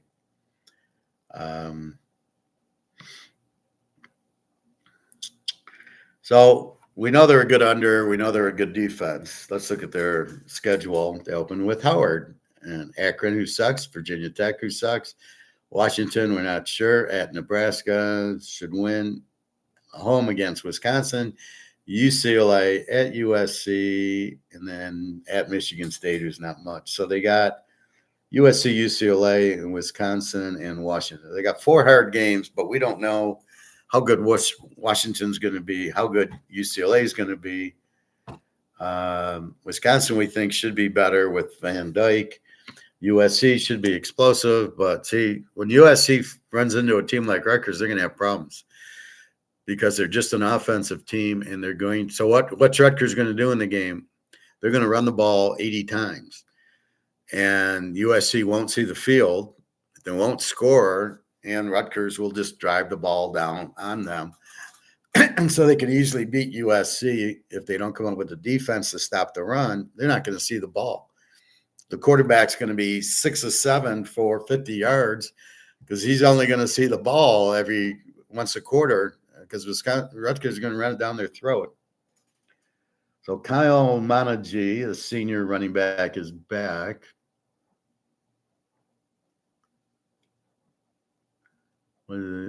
He led the Big Ten in rushing, became the first 1,000-yard rusher for the program in 11 years. So, again, he had Ray Rice, and now he's got this guy. So he's just going to run it down your throat. So just look for this is basically Army or Navy. We're going to run the ball down your throat and play really good defense. So this is under team. That's what you look for. We love it under. UCLA, Ethan Garbers was the quarterback last year. Not very good.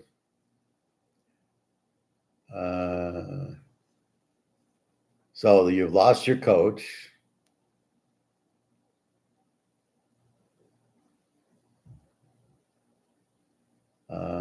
They turned Deshaun Foster, who has no idea. He used to be a tailback there. Has he coached? Spent a decade around the program as an assistant. So he was kind of a recruiter, led the Pac-12 in rushing the past 2 seasons. Okay, so they're going to be more of a running team. Garbers isn't much of a quarterback. A couple of decent receivers. It's firmly a new era for UCLA with the move to the Big Ten and a new man in charge. There's bound to be plenty of learning on the job for the first-time head coach in a new league, but the Bruins hope to count on an improved offense to keep them afloat amid a transition. A brutal schedule and a suspect defense, however, may limit the team. So the defensive coordinator had them playing really strong defense. He went to UCLA. He went to USC. So they got to replace the defensive coordinator. I don't know who this guy is.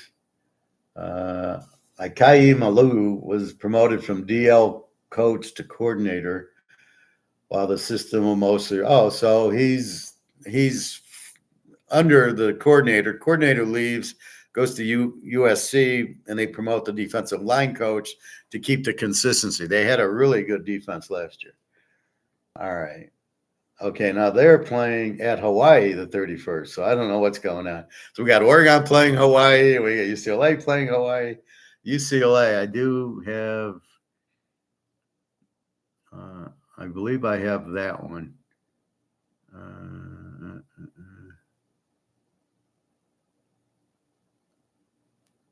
Yeah, UCLA laying 15.5, over under a 54 to Hawaii.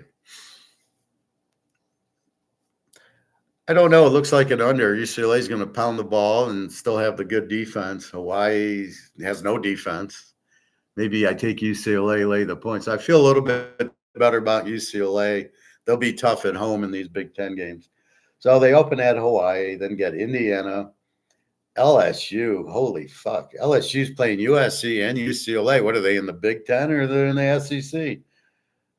Holy, look at this schedule. So they at LSU, so Saturday night at Baton Rouge. Then they're home to Oregon. They go at Penn State. Jesus Christ. Minnesota, Rutgers, Nebraska, easy. Then Iowa will be an under game at Washington, USC, and then Fresno State, which could be very good this year. So it's mostly Pac-10. It's Oregon, it's Washington, it's USC. We had LSU. So really they got Penn State and Iowa. They don't have Michigan or Ohio State.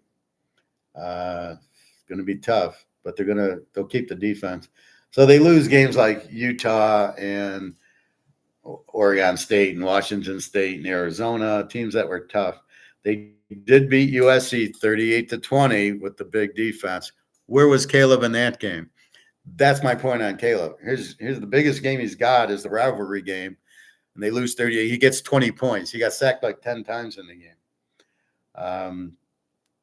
So just an FYI. So this is going to be very interesting. So go to at LSU, then you're home to Oregon, and then you're at Penn State. That Penn State game is going to be a killer for them. And then they're home for Minnesota, then at Rutgers, at Nebraska, at home to Iowa, and then at Washington. Well, at least Washington's not a travel, and then home to USC. So it's really hard because they got to go through time change. At LSU, different time, home to Oregon, then at Penn State's East Coast, home to Minnesota, then at Rutgers, and at is East Coast, and at Nebraska's in the middle, home to Iowa. At Washington's not, it's same time zone. This is going to be a really interesting one. So we have the running back coach actually as their head coach. So they should power run the ball, and their defense should be similar. Do they have the Twins on defense? I don't know. I don't know their name.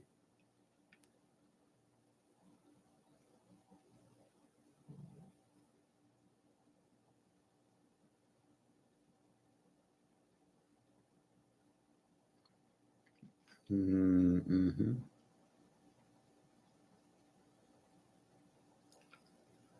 So they lost All-American Latu Letu, star linebacker, and Darius Monsu in the bulk of the secondary. Okay, so UCLA, they'll be okay. They won't be terrible. They'll be okay. USC, Miller Moss takes over for Caleb. And then Jaden Maliva came from UNLV. I don't understand that move at all. Why would you? You're very good at UNLV. Why would you come here to be a backup in a system that's ridiculous? 4 guys back on defense. So they get a new defense coordinator, but they don't have any players. Final analysis, there's enough talent and coaching acumen for USC to be a fringe. I don't think so. In an expanding 12-team field, but the general unknown at quarterback combined with the transition to the Big Ten could make for and the defense sucks. So maybe the guy was good, but he had All-Americans at UCLA. I don't see that at USC. So Lincoln Riley's 19-8 in 2 years. He's not all that. Josh Henson's the offensive coordinator. Defensive coordinator is from UCLA. But look at the schedule. They're home. Well, they're playing LSU in Vegas. Good luck there. Then they get Utah State. Then they're at Michigan, which will be tough, and Wisconsin, and then at home to Penn. So they're home to Wisconsin and Penn State. And they're at Washington, at UCLA, and Notre Dame. Ooh, LSU and Notre Dame. And by the way, you got Michigan, Wisconsin, Penn State, at Washington, and at UCLA. Good luck with that one. Not a defense. He's not going to throw it all around. Okay, against LSU, he might have a big game. He ain't going to have a big game against Michigan or Wisconsin or Penn State. At Washington, maybe. At UCLA, I don't know. And Notre Dame, he's not going to have a big game. So this quarterback, the quarterback from Vegas is out of his mind.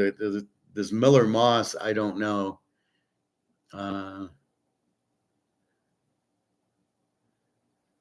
So they'll score, but I don't know. I don't think missing Caleb's anything. I don't think Caleb is that good. Redshirt junior Miller Moss is the presumed suspector because he had a good Holiday Bowl against a team that didn't play anybody. That was against Louisville, who none of their players played. I love how they say that, but they don't say they won the bowl game, but they don't say, well, yeah, but the bowl team didn't play anybody. All their players sat out.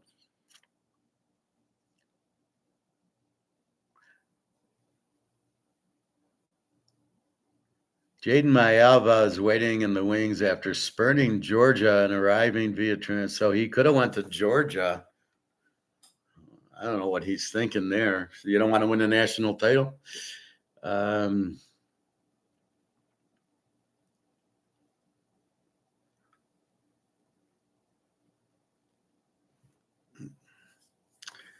I don't know. The defense is terrible. Good defensive coordinator.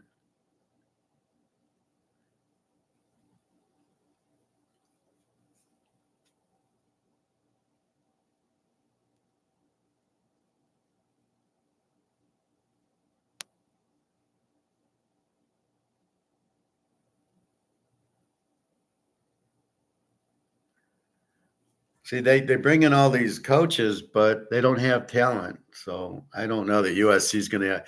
And the biggest function, I was looking, they brought in all these defensive coaches.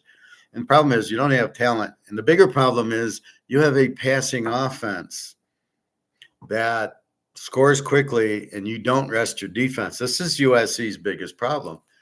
The offense you have, it's 5 plays and either you score a touchdown or you're punting. The time of possession's terrible. You're not resting your defense. So it doesn't matter who you have coaching them. It's going to be very hard for them to get enough rest in, and the coach doesn't understand that. So it's a good system offensively, but you're never going to have a good defense. Washington, Will Rogers from Old Mississippi State is the new quarterback.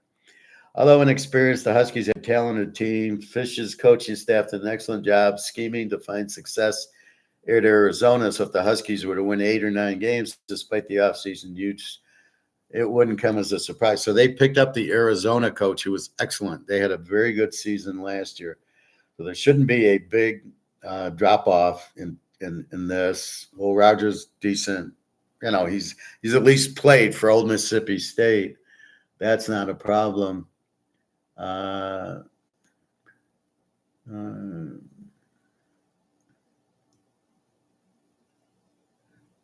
And again, you know, they're saying he's going to have a hard time replaying, but it's the system that the guy ran. Watch, Alabama will be just as good with the system that the Boer ran at Washington. So he'll run his Arizona system, which was very good. Again, it's all the system. Just give me some players to throw in there. So they got a wide receiver, Zakel, top receiver. The last 2 seasons, and rising tackle, whatever, who cares? Running back Coleman, who transferred from Arizona, and sophomore wide receiver. So they have players, Washington. They shouldn't be that bad. Defense, we'll see what they do. He had a pretty good defense at Arizona. I'm expecting a good defense here. Schedule. State, so it's a good tune-up, in Eastern Michigan, who's not a bad MAC team. Washington State, I don't know why, so that's their rivalry game, but how the hell do you have a rivalry game? They're not even in the same conference anymore. Then Northwestern Rutgers, 2 wins, and then Michigan. That'll be a nice revenge game. At Iowa is going to be the tough one. It's always hard to play at Iowa, but after playing Michigan, and you're going to get sky high in a revenge game for Michigan, they're going to have trouble at Iowa. Then they're home to USC. That's that's not a revenge game. At Penn State, and then UCLA and Oregon. Holy fuck. Look at these last 4 games. USC, Penn State, UCLA, Oregon. And you got Michigan and Iowa. So they got 6 mighty rough games that they got to play. Good team, though. And that's the thing. They're a good team. They'll be in them, but we're not looking at them to win. We're looking at the points. They're a live dog. That's all we care about.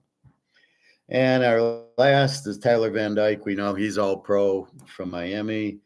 Hopefully he's in a better situation than Mordecai was, the quarterback last year. Wisconsin's move to an air raid offense failed to get off the ground last fall, but the belief is that a year into the system will result in more confidence and better execution. And you have Tyler Van Dyke. They'll have a legitimate quarterback. There's no quarterback battle. Van Dyke's the starter. Are you kidding me?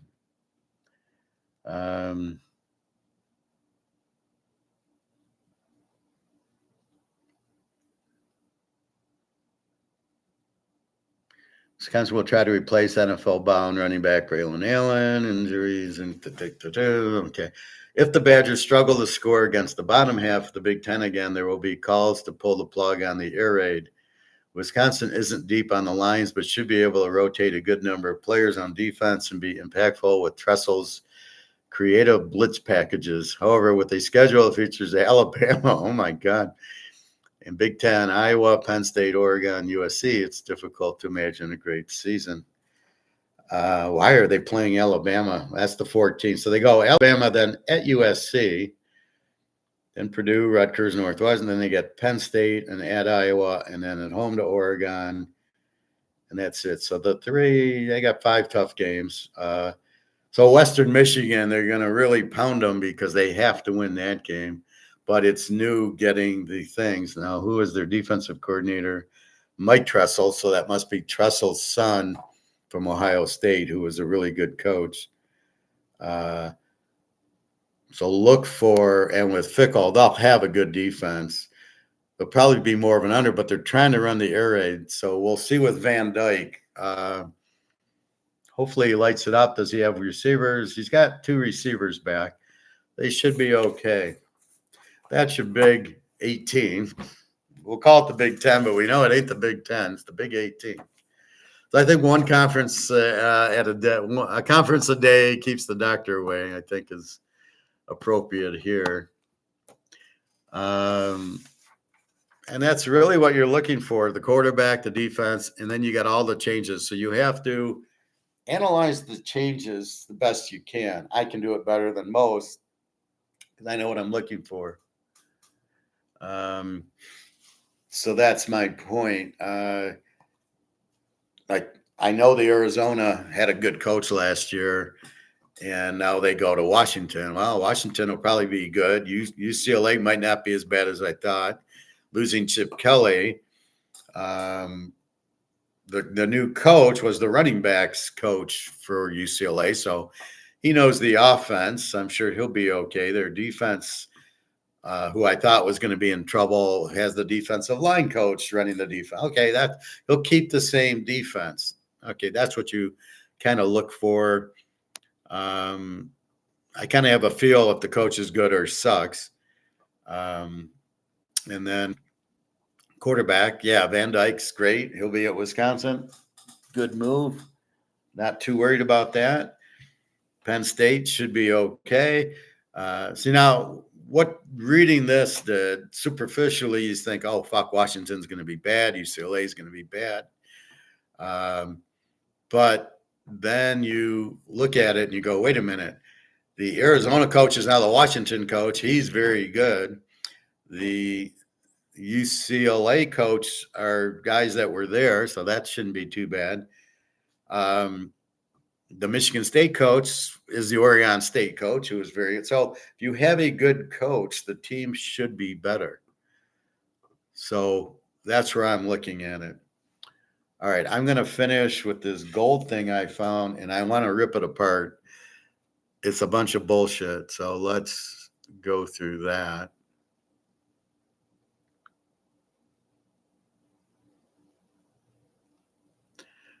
Okay, I'm going to take you through this, and we're going to listen, and I'm going to do what I do with Mark McGuire. I'm going to explain all this bullshit.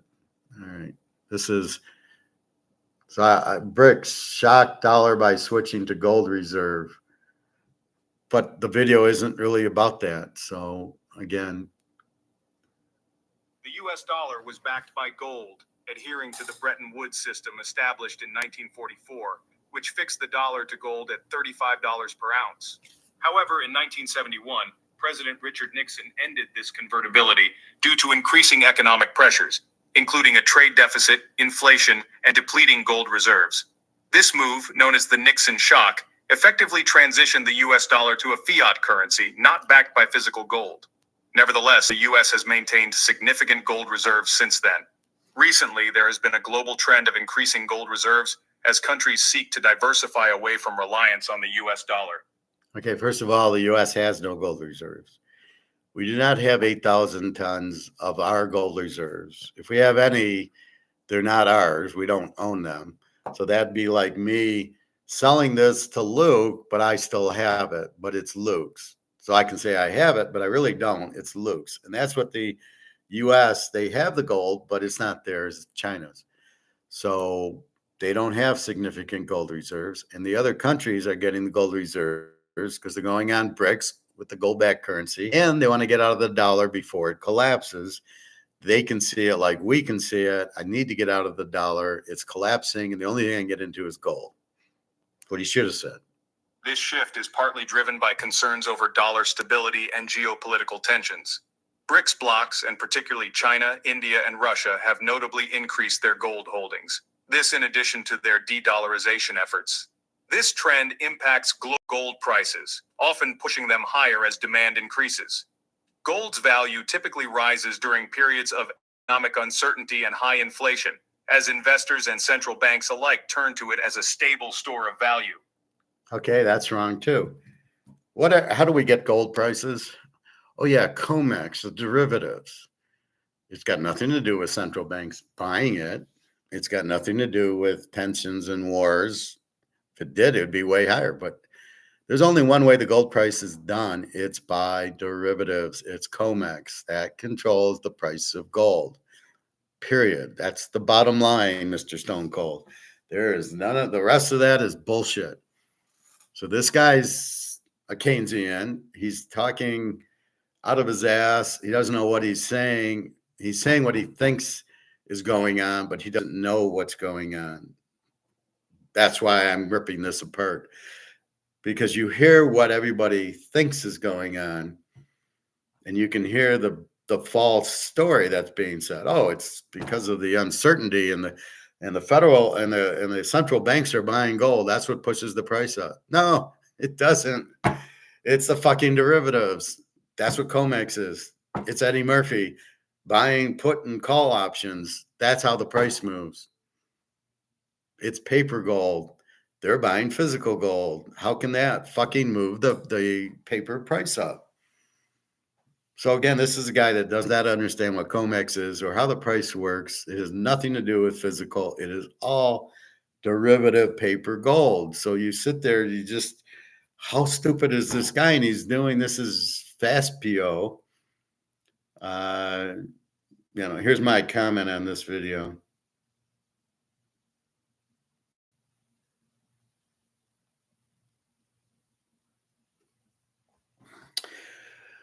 Clueless video. Paper gold is controlled by COMEX. There is no physical price for gold or silver, only paper prices. ETFs are a Ponzi scheme.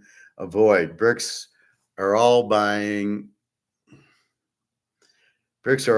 physical gold bars, not ETFs. You're clearly a Keynesian, and we all know how clueless Keynesians are. This video is incorrect. Please don't listen to this seriously. The professor knows what's going on. And all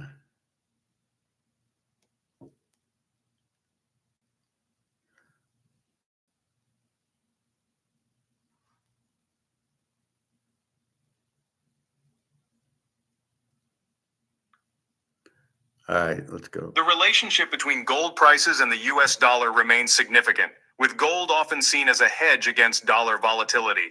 In this video, we explore the recent global shift toward increasing gold reserves and examine how this trend impacts the relationship between gold prices and the US dollar.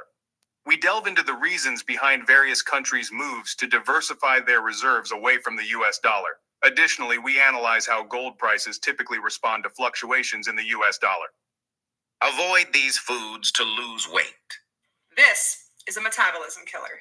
This is Analyze how gold prices typically respond to fluctuations in the US dollar. Gold price rise and its impact on US dollar. Over the past 2 years, central banks worldwide have significantly increased their gold reserves. This trend is part of a broader strategy to diversify assets and ensure financial stability amid economic uncertainties. In 2022 and 2023, central banks globally purchased record amounts of gold, with net acquisitions reaching 1,082 tons and 1,037 tons respectively. This marks the highest levels of gold purchasing since the 1960s. In the first quarter of 2024 alone, central banks bought 290 tons of gold, setting a new record for the start of the year. Several countries have been prominent in these acquisitions. India moved 100 tons of gold back from England to its domestic reserves and purchased an additional 69 tons. China was the largest buyer in 2023, adding 314 tons to its reserves. Poland increased its gold holdings by 130 tons between April and November 2023, reaching a total of 359 tons. Singapore added 77 tons, bringing its total to 230 tons. The Czech Republic purchased 19 tons, the highest annual addition on record. What's he going through every fucking central bank? First of all, he has no idea what they're buying. He has no idea what China and Russia are buying because they don't report it. They have a whole lot more. China's citizens are buying gold. And again, the point is, it's because it's got nothing to do with the US dollar. Everybody wants to, it's based on no, the dollar's collapsed. So you're buying gold to survive. Okay. That's the only relevance correlation between the dollar and gold. You don't have a dollar backed by anything. So automatically you would buy gold for that reason. There is no price of the dollar. We don't know what it is. We know it's worthless. We want to have gold because we know the dollar is going to zero. It's not hard to figure out what's going on and why all the BRICS countries, banks are buying gold. Now, you don't know how much, like he makes it a big deal. Well, China's got 60,000 tons and Russia's got 25, 30,000 tons. India's got over 10. Saudi Arabia is close to 10,000 tons. What the fuck's this guy talking about? All right. For the country, totaling 31 tons now. This surge in gold purchasing has driven gold prices to historic highs. The increase in demand for... Has it? Is that what does it? So he's trying to say it's a free market for gold, that it's a physical market for gold, and the buying is raising prices. Is that what's going on? Not at all. It's COMEX. COMEX is raising the prices. That's it. Now, there might be more people taking delivery on COMEX, forcing the price up. Maybe. Is it central banks? I don't know. All I know is COMEX is paper pricing, and there is no physical price of gold. We're using the paper price to buy physical, which we know is not accurate. We know the paper price is bullshit, and the physical price, there isn't one. And we know when we buy physical, it's 10 times of what the paper price is, because paper price is doing derivatives, put options to lower the price. But in the real world, nobody's selling the gold. So again, guys, fucking clueless. Gold as a stable investment reflects concerns over global economic stability, inflation, and geopolitical tensions. Central banks are prioritizing gold for its safety, liquidity, and return characteristics, viewing it as a crucial asset for maintaining reserve security. In 2023, emerging market central banks led the charge in gold buying, motivated by the desire to reduce reliance on the US dollar and other fiat currencies. This is part of a broader strategy to hedge against currency risks and global economic volatility. The trend of substantial gold buying by central banks is expected to continue, albeit potentially at a slightly reduced pace compared to the past two record-breaking years. It won't be reduced. They're joining BRICS. They're going to a gold-backed currency, and they need to buy more. They don't have enough. You don't have enough gold, right, Luke? You. How much gold should I have? As much as you can get, much as you can get out of the dollar, because it's all going to the moon. So why wouldn't I want? If I have 10, I'd want 11. If I want 11, I want 12. That's what you have. What am I looking at? All right. Nevertheless, the role of gold in central bank reserves remains significant, underscoring its importance as a hedge against uncertainty. The significance of gold in the global economy was notably highlighted by the Bretton Woods Agreement of 1944. This agreement was pivotal in establishing a new international monetary system post World War II. At that time, the United States emerged as the dominant economic power, holding 75% of the world's monetary gold. Consequently, 44 countries agreed to peg their currencies to the US dollar, which was itself backed by gold at a fixed rate of $35 per ounce. The Bretton Woods system created a framework for international economic cooperation and stability.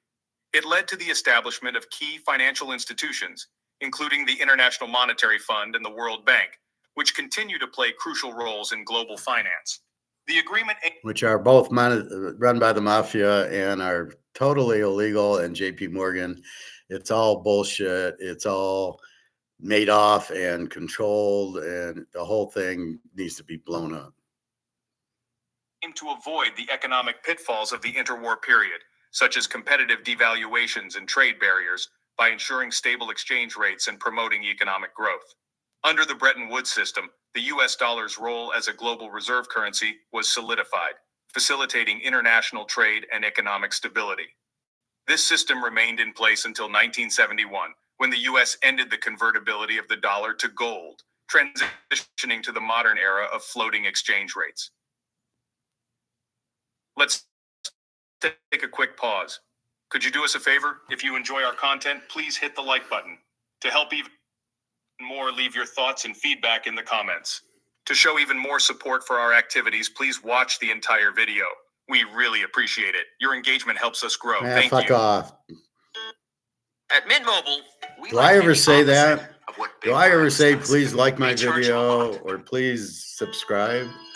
Current reasons for I increasing don't. gold If prices. you want to, you do. If you Following don't, you the don't. Russia-Ukraine war, the United States and its allies froze approximately $300 billion of Russian assets. This action primarily targeted Russia's foreign reserves, including funds held in Europe and a smaller portion within the United States. The freeze, which immobilized assets belonging to the Russian central bank, aimed to pressure Russia economically and politically. This significant move has had broader implications, prompting Right. many countries to reconsider. Why are they bringing that up? So all it did was say, oh, the U.S. sanctioned Russia. They're going to sanction us. I'm going to join BRICS. I'm going to get my money out of U.S. dollars and go to gold. Well thought out U.S. And they're wondering why the dollar's worthless. Consider the safety and diversification of their reserves. The fear of similar vulnerabilities has led numerous nations to increase their gold holdings, viewing gold as a more secure and stable asset. The diversification into gold is seen as a protective measure against potential geopolitical and financial risks. Reckless money printing by the U.S. The United States has engaged in significant money printing during two critical periods: the 2008 financial crisis and the 2020 COVID-19 pandemic. These actions have led to concerns about global inflation and the devaluation of dollar reserves, driving. But why don't they call it inflation? Why did they call it printing money when it's inflation? That's what it is. So there's huge inflation, which means the dollar's worthless, which means you hold gold because you can't print gold. It's not going to lose its value. It's simple. Yes, purchasing power goes down because the value of the dollar is worthless, and then prices go up because it takes more dollars to buy it. But gold can't be hurt because you can't print it. So why don't they call printing inflation? Then we would actually know. See, that's where everybody gets confused, because they don't call a spade a spade. Printing is inflation, but we won't call it that. Then they'll call inflation prices, so they can blame the country, the companies. Oh, why is Coca-Cola raising their prices? Because the fucking dollar's printed and worthless. That's why they're doing it. Countries to seek gold as a more stable store of value. During the 2008 financial crisis, the Federal Reserve implemented quantitative easing, or QE, which involved creating money to buy financial assets. This action aimed to stabilize the economy by injecting liquidity. How do you stabilize an economy? By causing inflation? Wouldn't it be the other way around? Why wouldn't you just put a bunch of gold in the economy and then stabilize the economy? Why would you print money to cause inflation to stabilize the economy? That's the stupidest sentence I've ever heard in my life. Into the financial system. From 2008 to 2014, the U.S. monetary base expanded from $850 billion to over $4 trillion.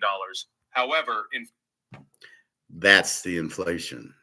That's why we run out of the dollar and into gold, because you can't do that. You can't do that without consequences. You cannot eat a chocolate cake every fucking day and not gain weight. It doesn't work. You cannot print for 2008 to 2015 and not have inflation, because that's what inflation is. You've printed so much. What do they print? $4 trillion. Now it's 21 trillion. I don't know what he's talking inflation did not immediately spike because the banks held on to the excess reserves instead of lending them out. That doesn't matter. You printed the money is worthless. If the bank holds them or lends them out, the banks aren't lending out because they can't find people who are going to pay it back. Doesn't mean you don't have the inflation, because the inflation is printing the money. which kept the velocity of money low. Velocity of money, that's Keynesian.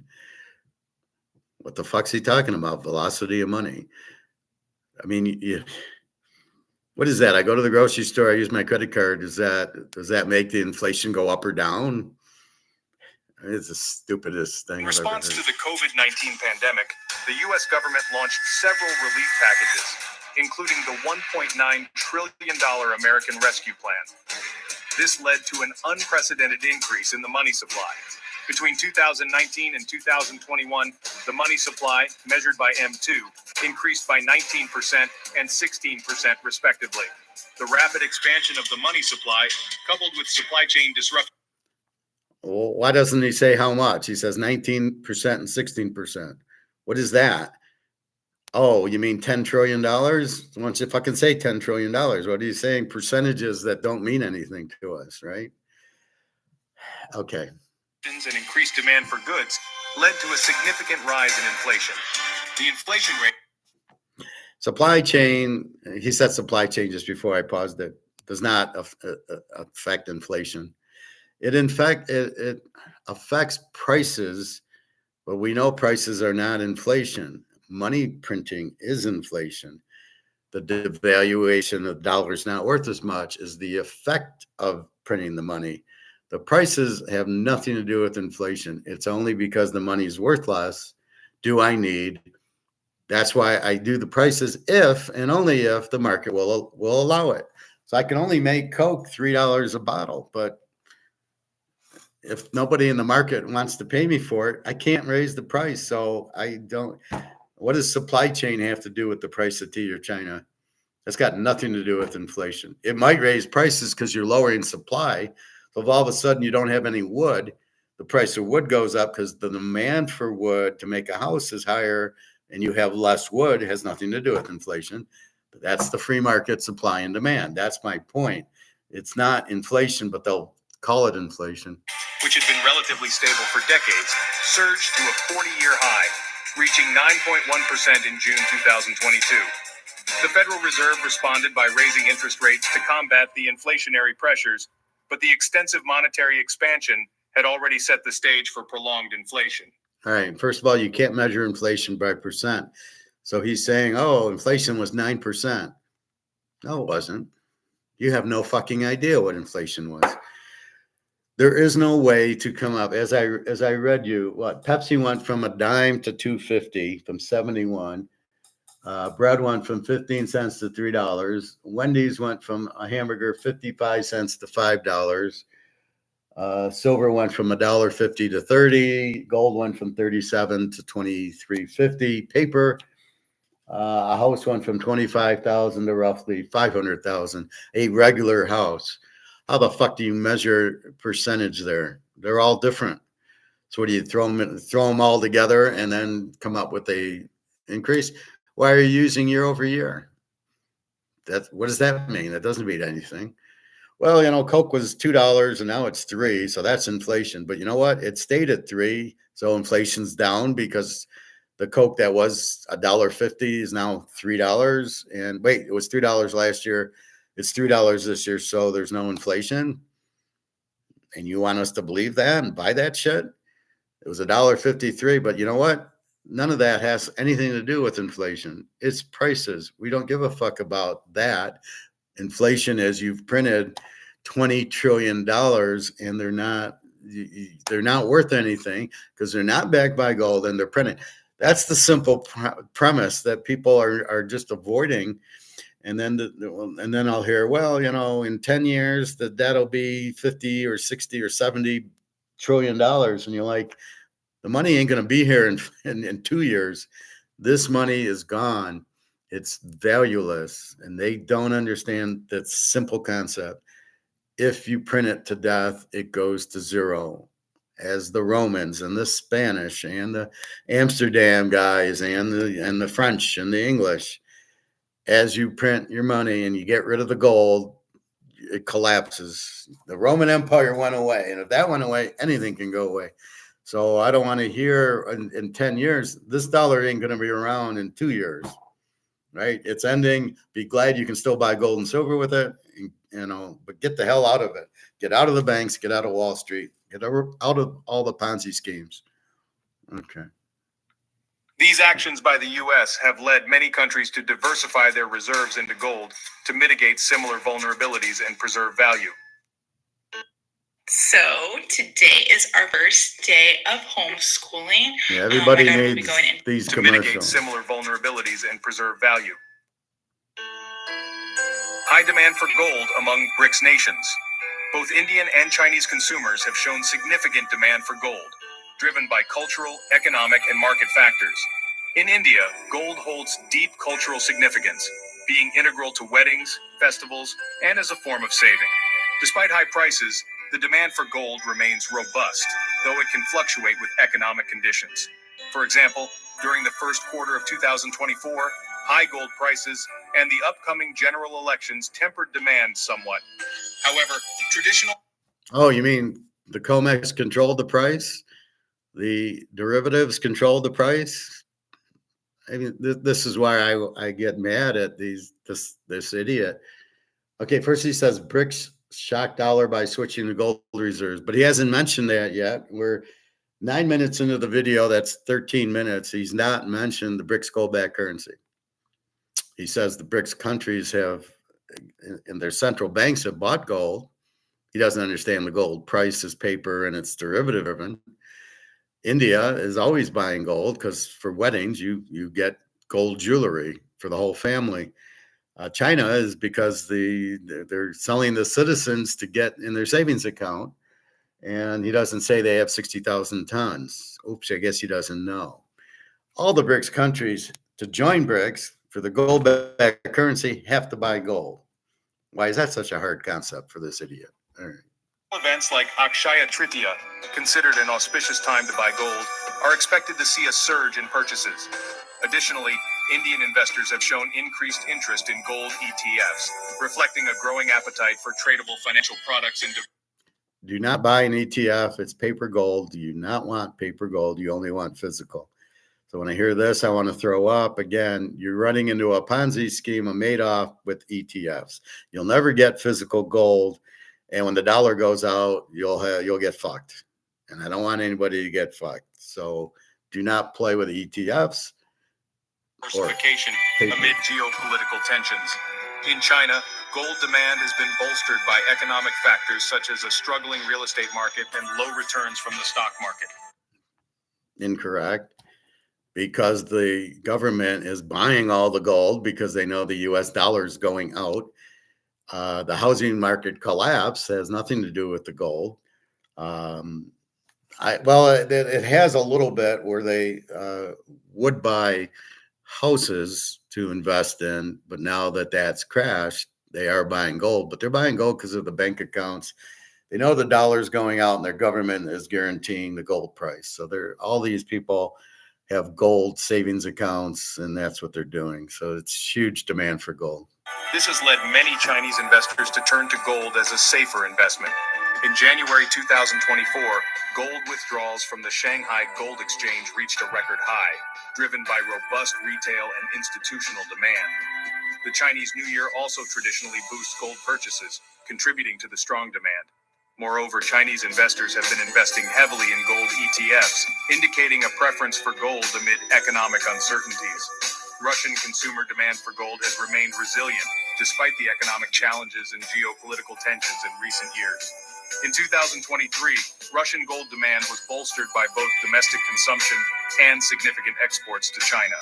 The latter was particularly noteworthy, with China's gold imports from Russia reaching a 5-year high as Beijing sought to diversify away from the US dollar amid Western sanctions against Russia. Domestically, Russian consumers have turned to gold as a hedge against economic uncertainty and inflation. The Central Bank of Russia has also played a crucial role in maintaining robust gold reserves, reflecting the nation's strategic emphasis on gold as a stable asset amid financial... Okay, first of all, there's sanctions, so they can't even use US dollars.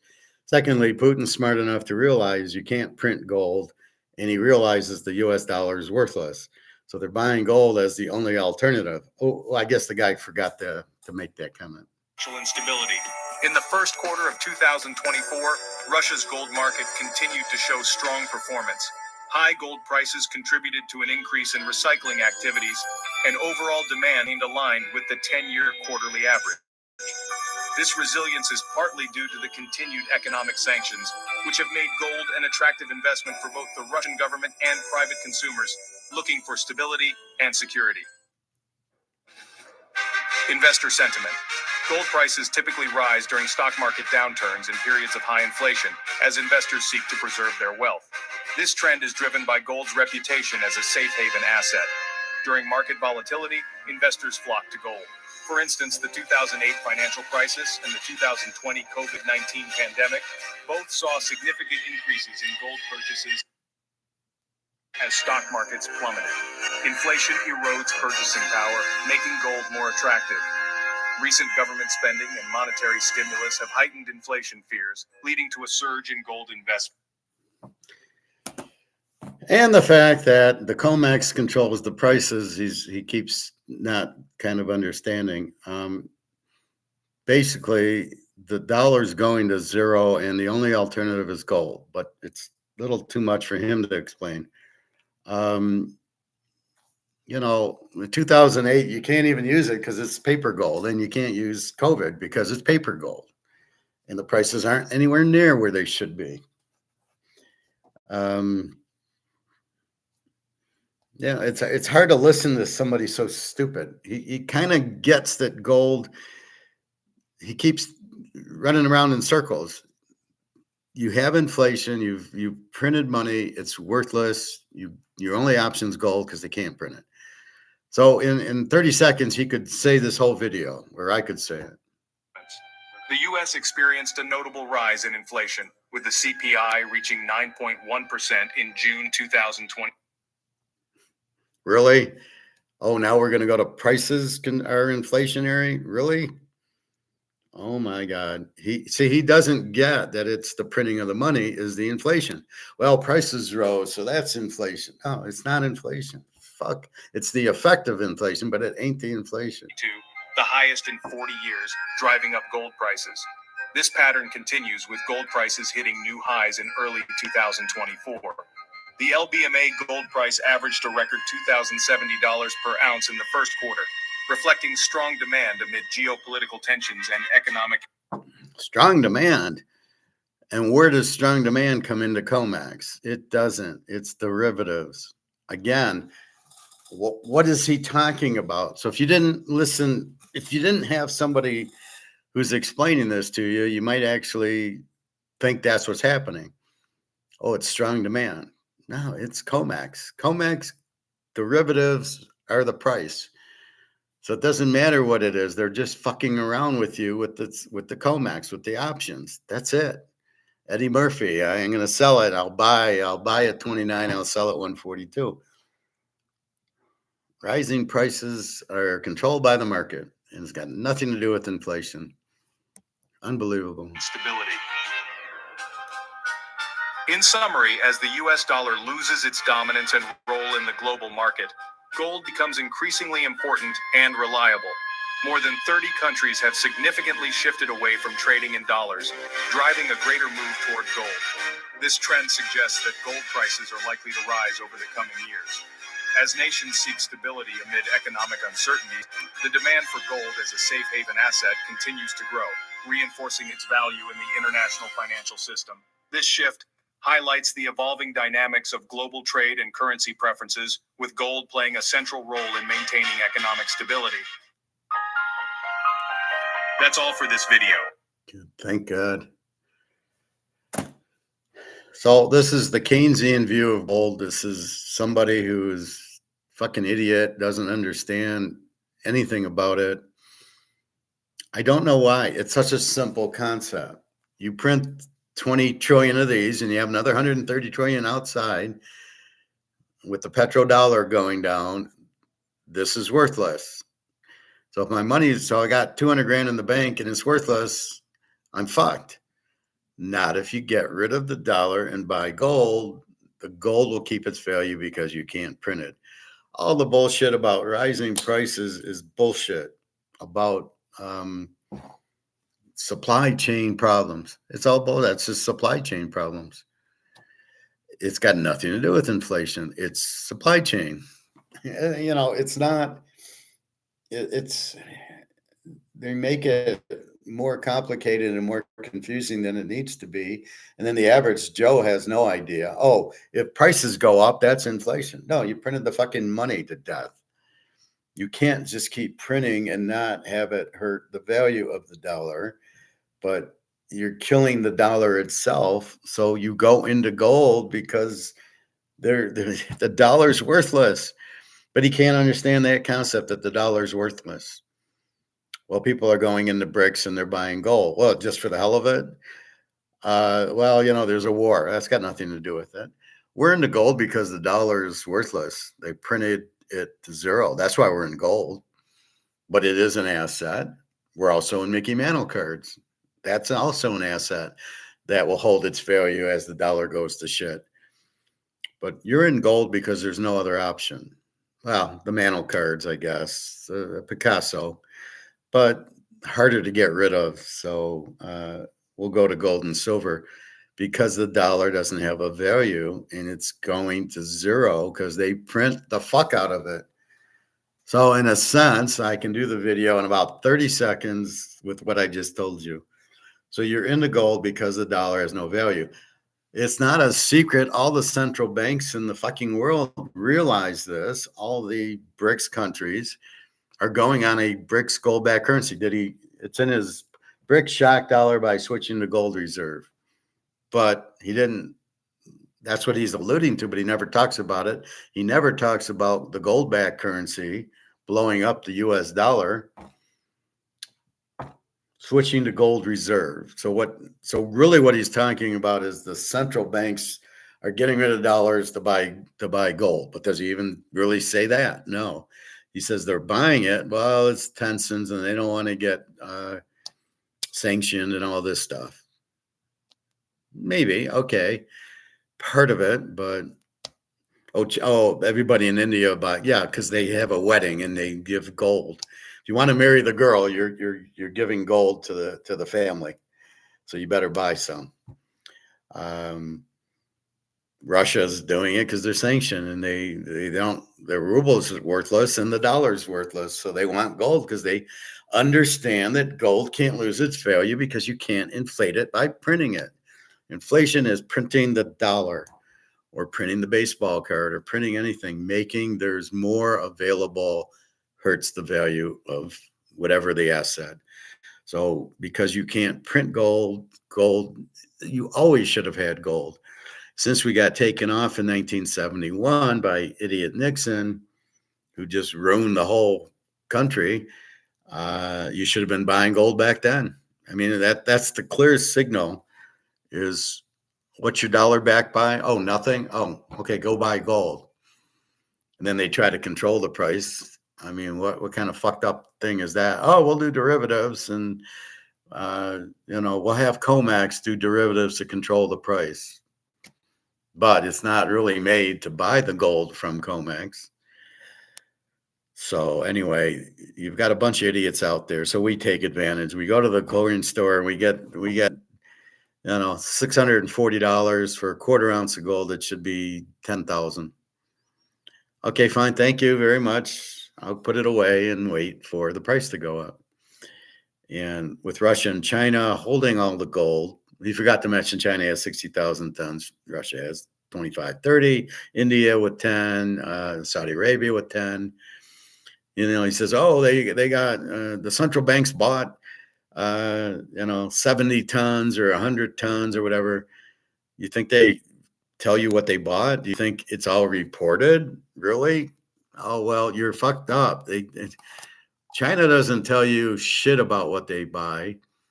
They don't buy ETFs. They buy physical gold there. So I don't know where he's getting any of this information on China because you can't get it.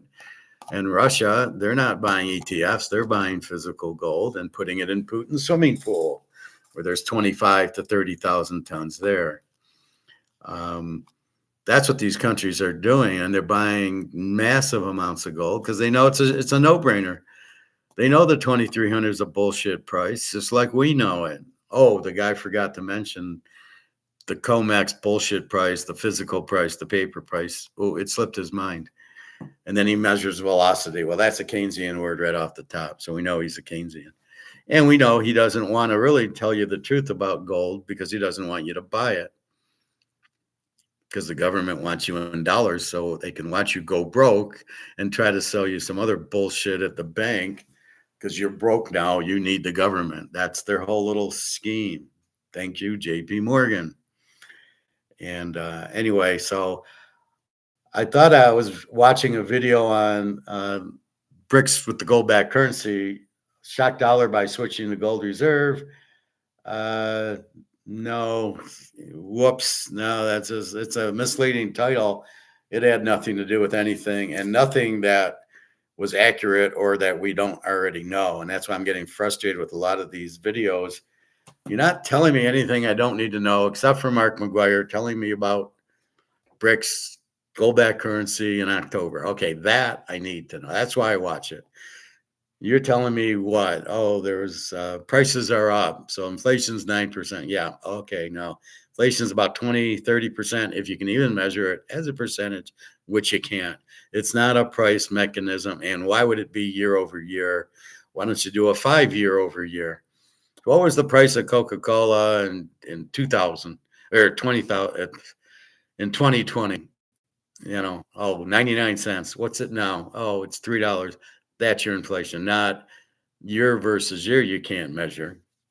Why they even think, again, why do they say that? And why do people believe that that's how you measure inflation? But they say it so you believe it because you have no idea. You don't have an idea until I tell you that it's the printing of the money. It's got nothing to do with prices. The money loses value because you print it, and then things cost more because it takes more dollars to buy it. But it can be easily hidden because you can't just make New York strip steaks $50 a pound. Nobody will buy it. So you're constrained by the market of what you can price things at. So how the fuck do you measure inflation that way? It can only be measured that you have $21 trillion here and another $130 trillion outside the U.S. It's all coming home because they're all de-dollarizing and there's no more petrodollar. So watching this makes me throw up because this guy is misleading. And, if you were watching it, you would have no idea of what the hell he's talking about. Totally all misleading. So that's what I do is I try to watch this and then report back. And I thought it was a better thing. I'll never subscribe, nor do I want to ever watch anything from Fast Tebow because they're obviously Keynesian. So I chalk that up. So then you get this video and you go, oh, what's this? And again, there's more. I hate this Morris guy. He's very poor. Then you get here, more and more countries are dropping the US dollar. That we know about. That's nothing new. 40 countries are joining BRICS in October. It'll end up being another six. All basically everybody in Africa, everybody in Asia, and everybody in Latin America, South America are joining BRICS. They all hate the U.S. The only ones not in BRICS are going to be Europe, Germany, Italy, France, who are in with the U.S. as the U.S. is going to pull all them into the Titanic with them. And they'll all go broke because they're too stupid to understand what the fuck's going on.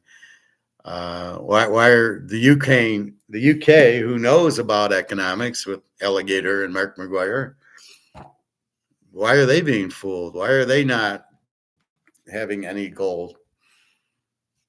I mean, it makes no sense. They know the dollar's crap, but yet they're still on it. I mean, you're like, why are you still on your British pound when you know it's not backed by gold? It's worthless, and the euro is worthless. Why are you still fucking around? Why aren't you buying gold, or are you and you're just not reporting it? Maybe The U.S. does not have 8,000 tons of gold. It has zero. It's all sold. Okay, you want me to believe they got 8,000? Show me. Well, why should they show you? They don't have to. What reason do they have? And you're like, like, seriously, are you out of your mind? What do you mean? What? Because nobody believes you. So you need to show it to prove that you have it. So why aren't we, as we're going down, why aren't we on a gold back system right now? We know it's the only system. I have my notes here on the gold standard, which I hopefully can find very quickly.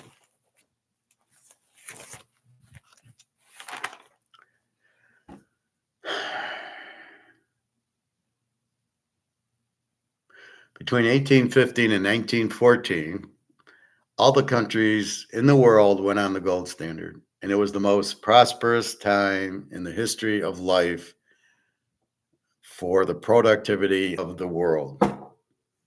Well, we don't want the gold standard. We can't scam you and Ponzi scheme you. Let's see. Classical gold standard advantages: no inflationary risk. You can't print it. Low interest rates. It can be returned into gold. You can take the dollar to the bank. High and steady economic growth rates. No speculation in currencies. Weight in gold is set. No foreign exchange risk. Disciplined governments. Oh, well, they can't be disciplined. There's one disadvantage. So we had 5 advantages. The one disadvantage is no monetary policies by government. Oh my God. Well, we can't leave the government out of it. Gold is the ultimate inflation hedge. Buy gold when there is inflation. Well, when is there not inflation?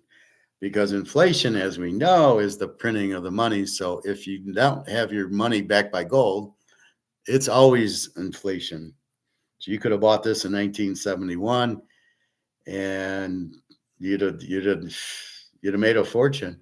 And wait till you finally get a physical price for gold. You make a fortune and a half.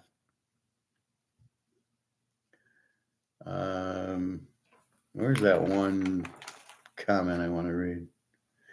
By the way, there's no M3 money supply. There's M1 is cash in circulation and deposits in the bank, and M2 is demand deposits, and then M2 is M1 plus savings deposits. I don't know the difference between demand deposits and saving deposits, but that's M2, and that's what you measure the dollars in. Cash is a small part of the money supply. Fed is the government's bank.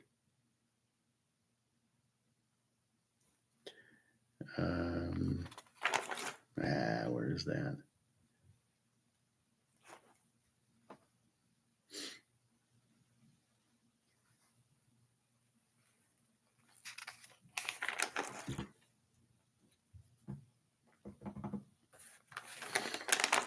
I don't know. I got so many pages here. I apologize for that.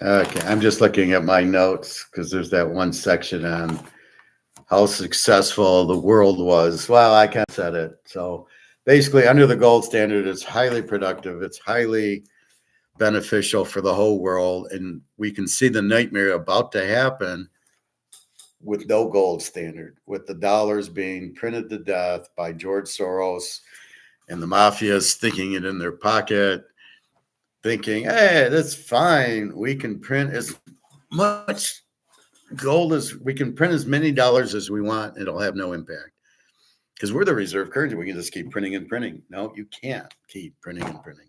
And that's not what the reserve currency means, is that you can keep printing and printing and printing. Yeah, I can eat chocolate cake every day and no problem. Sorry to use that example, but it's the point. There's always repercussions.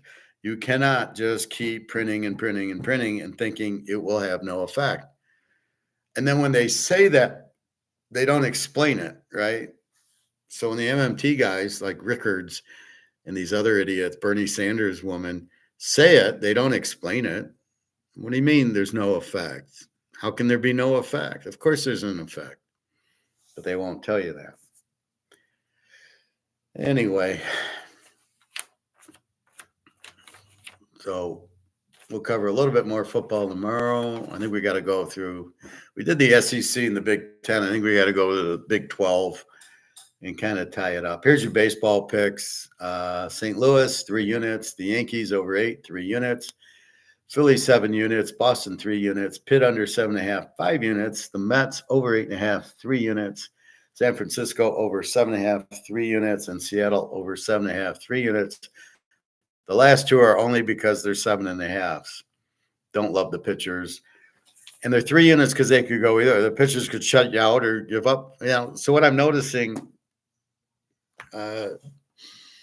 in baseball is when you get these bad pitchers, the managers tend to only pitch them 2 or 3 innings, or they're pitching lefties and they bring in the righty. And so the guy doesn't last as long as we expect. So when we see a 5.0 ERA and we go, oh, they're going to score 5 runs on this guy, over under 7 or 8. Oh, okay. But they don't stay out. They give up 2 or 3 runs.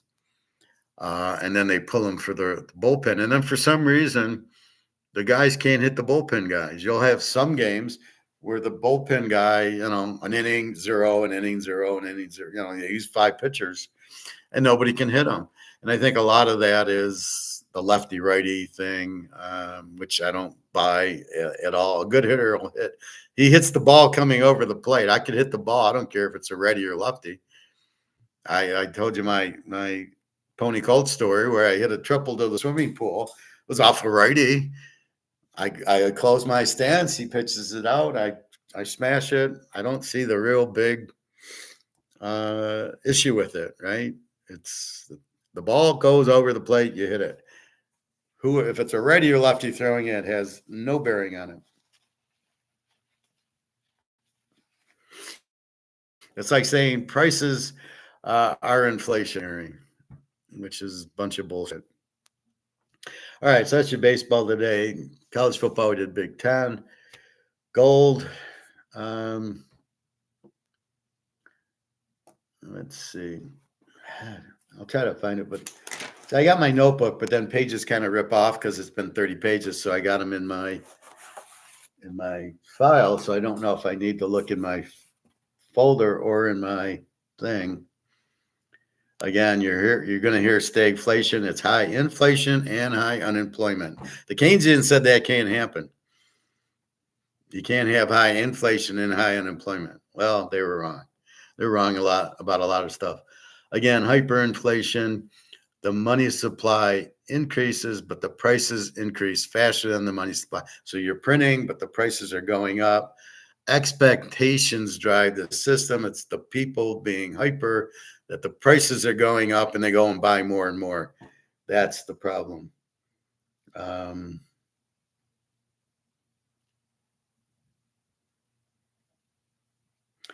Again, debasement is Nero started it. Gold was 100%. Then gold was less than 100% for the coins. And debasing gold was less than 100% of gold is debasement. You're taking the gold out of the gold coin and you're replacing it with copper or whatever. You cannot deflate paper. You cannot debase paper. There's not gold in it to take gold out of it, right? This is paper. It's still paper. You are not debasing this.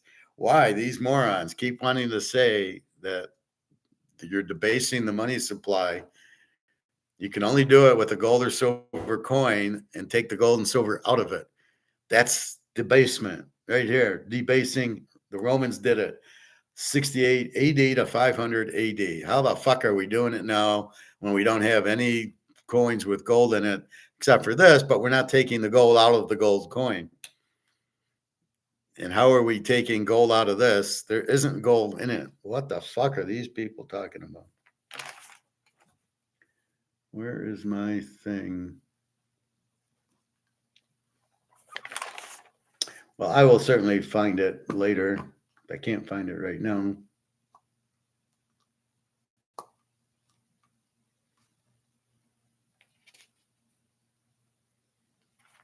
It's funny. I'm taught this in 1993, how they try to change the rules. Where is...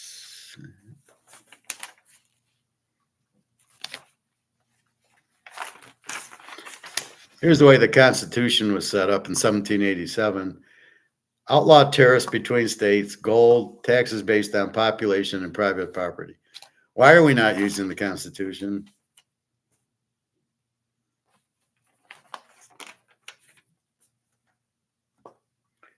Fuck, where is my thing?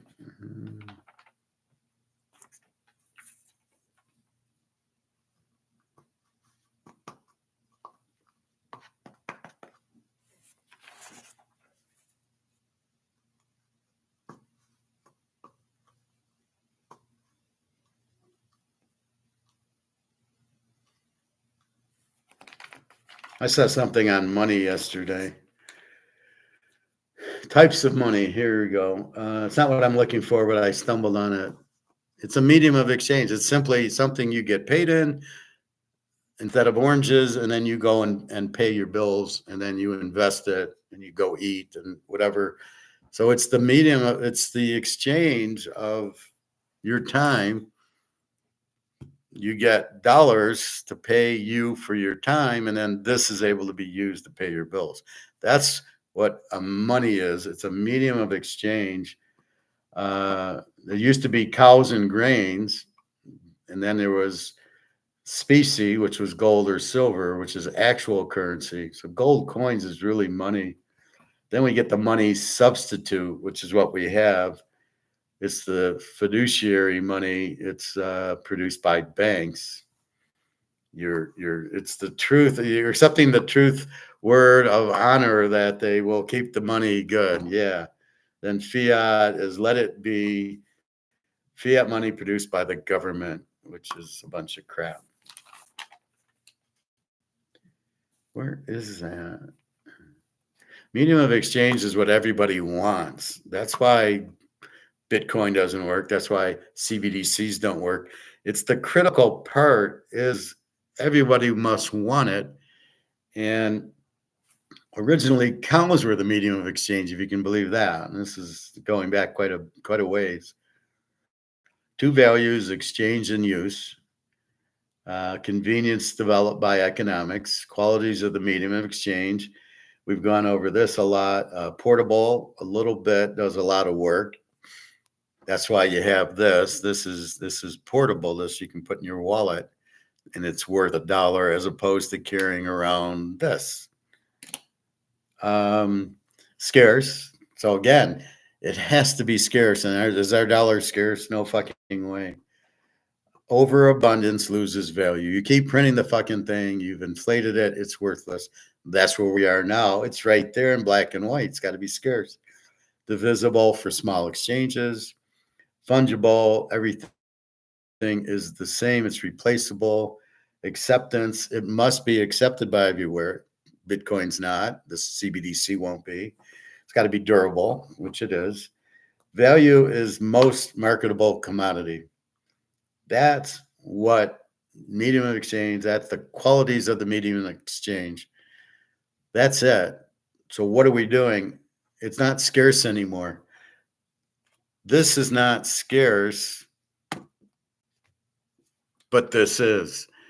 So because this is not scarce and they're printing and printing and printing, we'll realize this is losing its value. So we change it to this because we realize this is the value. This is scarce. This can't be printed or copied. This has to be out of the ground, and there's not much left in the ground. And this is based on nothing. This is just you're printing it. You're hoping the government won't fuck us, but the government is fucking us. So that's all you realize. So that's why we're buying this, because Nixon took us off the gold standard. So the gold standard is this is backed by this. So this always has the value of gold in it. So you'll never go to zero, because gold will never go to zero. That's what it is. But as soon as you took gold out of it, now you printed, it's worthless. And then to survive, you buy this because this is very limited, but it's got everything else. It's portable, it's divisible, it's fungible, it's accepted, and it's durable. So now that's why we're buying, because they fucked up rule number 2, scarce. As soon as you fucked up the scarce, it's all over. Yet how many people understand that concept? Probably nobody. And I'm still looking. Anyway, it's just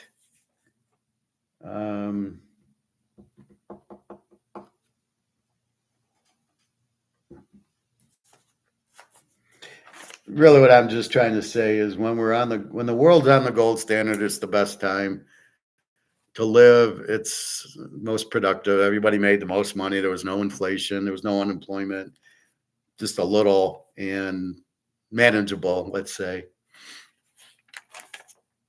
And that was it. I keep watching these Great Depression stock market crash videos, and they're all fucked up. In other words, what I'm watching for is why did the stock market crash? Well, it was highly manipulated by Madoff people, and it was a lot on margin. So people thought it would just keep going up. Yeah, the price never comes down. It's just like now. Oh yeah, buy Nivea or buy Amazon or Microsoft. Yeah, but how come all the other stocks have gone down? Oh, because they're printing money and putting in these stocks. So it's a manipulation. And then when somebody starts selling, then here comes the panic, right? And that's the emotional part of investing. Is losing is not a good feeling. So you don't want to lose, you try to sell. And so it started going down, and then people panicked because they didn't know why they owned the stock. They just bought it. From what it said is, well, we bought bonds for the war, World War I, to pay for the war. And so we got into investing. I don't think it was that. I think we just, back in World War I, they just all paid for the war. They're patriotic. So they bought the bonds to help the country to pay for the war, and they actually got interest back. So it was win-win. But then somebody on Wall Street, Madoff, comes around and goes, oh, you know what? We can't. I'm in the stocks now. And they were heavily manipulated. They made Madoff look like a Boy Scout. So they're manipulating the price, and people are buying them, and the price keeps going up. And then, okay, let's take our profit. It's like that, the Michael Douglas movie where Blue Star buys, says buy this, buy this stock, and it goes up. He's buying it before, so he buys it at 20. Blue Star recommends this, it goes up to 30, and then who's selling? Michael Douglas takes his profit. That's what was going on in 1929. But when they did that, there was a panic, but that didn't even cause the depression. It just caused the stock market to drop. And because people were stupid enough to go on margin, you didn't lose, 5,000, you lost 25,000, because you could leverage the. It's like all these idiots about to lose their money in the COMEX when the gold goes up because of BRICS, because of Russia and China. All these people are going to get their ass kicked. But so with the stocks, instead of just buying $5,000 worth of stock, they bought $25,000 worth their 5,000. They could margin it. Well, then the margin call comes and they don't have it. That's why a lot of people went broke. But the depression was not caused by the stock market crash. It had nothing to do with it. It was just a fixed game, and people didn't know what they were in. Sort of like now. And then FDR fucks everything up with the Smoot-Hawley Tariff Act and raising taxes and all this shit. Because guess who was in charge? John Maynard Keynes. The Keynesian himself was in charge after he bankrupted England. So he bankrupts England in World War I. Then FDR chooses him to bankrupt us. So the guy did a good job bankrupting. That's why I don't understand why he's so popular. He hasn't done anything good. He just bankrupted two countries. So that's what the Depression was about, government spending and high taxes and the Tariff Act. I guess the tariff was like on 10,000 items. And so if you wanted to, it was a protectionism, which is bad. You want free trade. So they're trying to protect the U.S. There's tariffs on like corn and wheat. And they're going, well, what? Wait, nobody could buy the stuff because it was now more expensive. So anytime the prices go up in the economy shrinks. And that forced them to raise their prices because they wanted to get the money they were losing. So we couldn't have afforded their wheat or whatever we bought from these other countries. That's why you need free trade. You need to keep the prices down so people can buy it. So anyways, that was the biggest problem. And then FDR went socialistic and taxed everybody and took the gold because the gold was the only way out. So he takes the gold. And worst president ever in the history of life, worse than Clinton, worse than Obama, worse than Biden here. He was the worst. It's funny, I was watching that Jack Bauer thing. He's the declared survivor. And he's a big FDR guy, and I turned it off at that point. It was a terrible show. Please don't watch it. In my mind, you're used to him being Jack Bauer or the phone booth guy. So you liked him.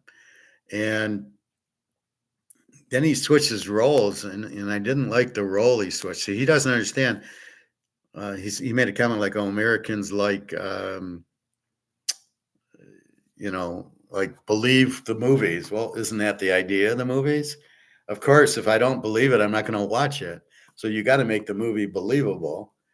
And then, so he does this thing and he's Jack Bauer for 9 seasons. When I see him, I think Jack Bauer, that's his brand. You can't play a president because he wasn't elected, but because of this whole bomb that hit the White House or whatever.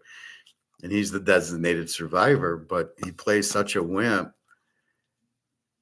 And he should have played Jack Bauer, and he should never have been the president. He should have been CTU and come to the rescue of everything like he is on 24. It was a terrible move. He looked terrible, way too wimpy. Then he had Audrey on for a few shows, and then you miss Where's Kim and Chloe? Like, well, if you're going to do 24, then do people that we liked. Bill Buchanan back, Chloe and maybe Tony Almonte comes back. The bad guys, you could have used a lot of bad guys you had on 24. What are you doing? Why are you using all these strange people that nobody knows? And then you should be the 24 guy, not some FBI agent, and you're the president and you're the wimpiest guy I've ever seen. What are you doing? And then I didn't really like season 3. They started swearing. And I thought it was totally inappropriate to start swearing. This is like the president and the whole staff, and they're all swearing. And I know I do a little to prove a point, but I'm not president. But when I do it, it's for effect. I do mean it, but it's definitely for effect. But they're doing it. It's horrible to listen to the president say "F you." Okay, now I don't want to watch anything where the president is saying that. You're diffusing the office. And it started being really woke. And it was like, okay, go back to 24 before you ruin your character of everything. Right. So I don't know why he chose it. I don't know what he's thinking. And then he's saying FDR is the greatest president. You're like, let me go throw up first. Then you can keep talking. Anyway, I just wanted to get that out. So that's the way my mind works. It goes all over the place. Anyway, I will find that little passage of the best time was 19, I think 1877 to 1914. The whole world is on the gold standard. And there's never been a better time. So people that mock the gold standard don't know what they're talking about. The gold standard is the best system because it keeps the government in check, which is what you have to do, because we can see when the government gets out of check. And the biggest problem with the government is George Soros, JP Morgan trying to run the government without laws, no gold. We fuck the money up. We fuck all the people up. That's the problem with fiat currency. If you have gold, George Soros really, what he's doing is he's putting a bunch of judges in who won't apply the law. So if somebody steals, they won't put him in jail.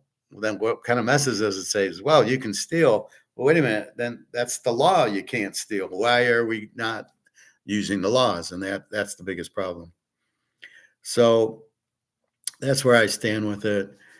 The only survival is with gold, and I don't know if we need to move to BRICS countries or what's going to happen. I doubt very seriously the U.S. has any gold. If they did, what are they waiting for? Because as soon as Russia comes out with gold-backed currency, and they're going to do it September, October, we're dead unless we have gold. But you need the whole thing should be gold-backed system. But then the defense contractors, we can't go to war every year because we can't. Then we can't print money to death.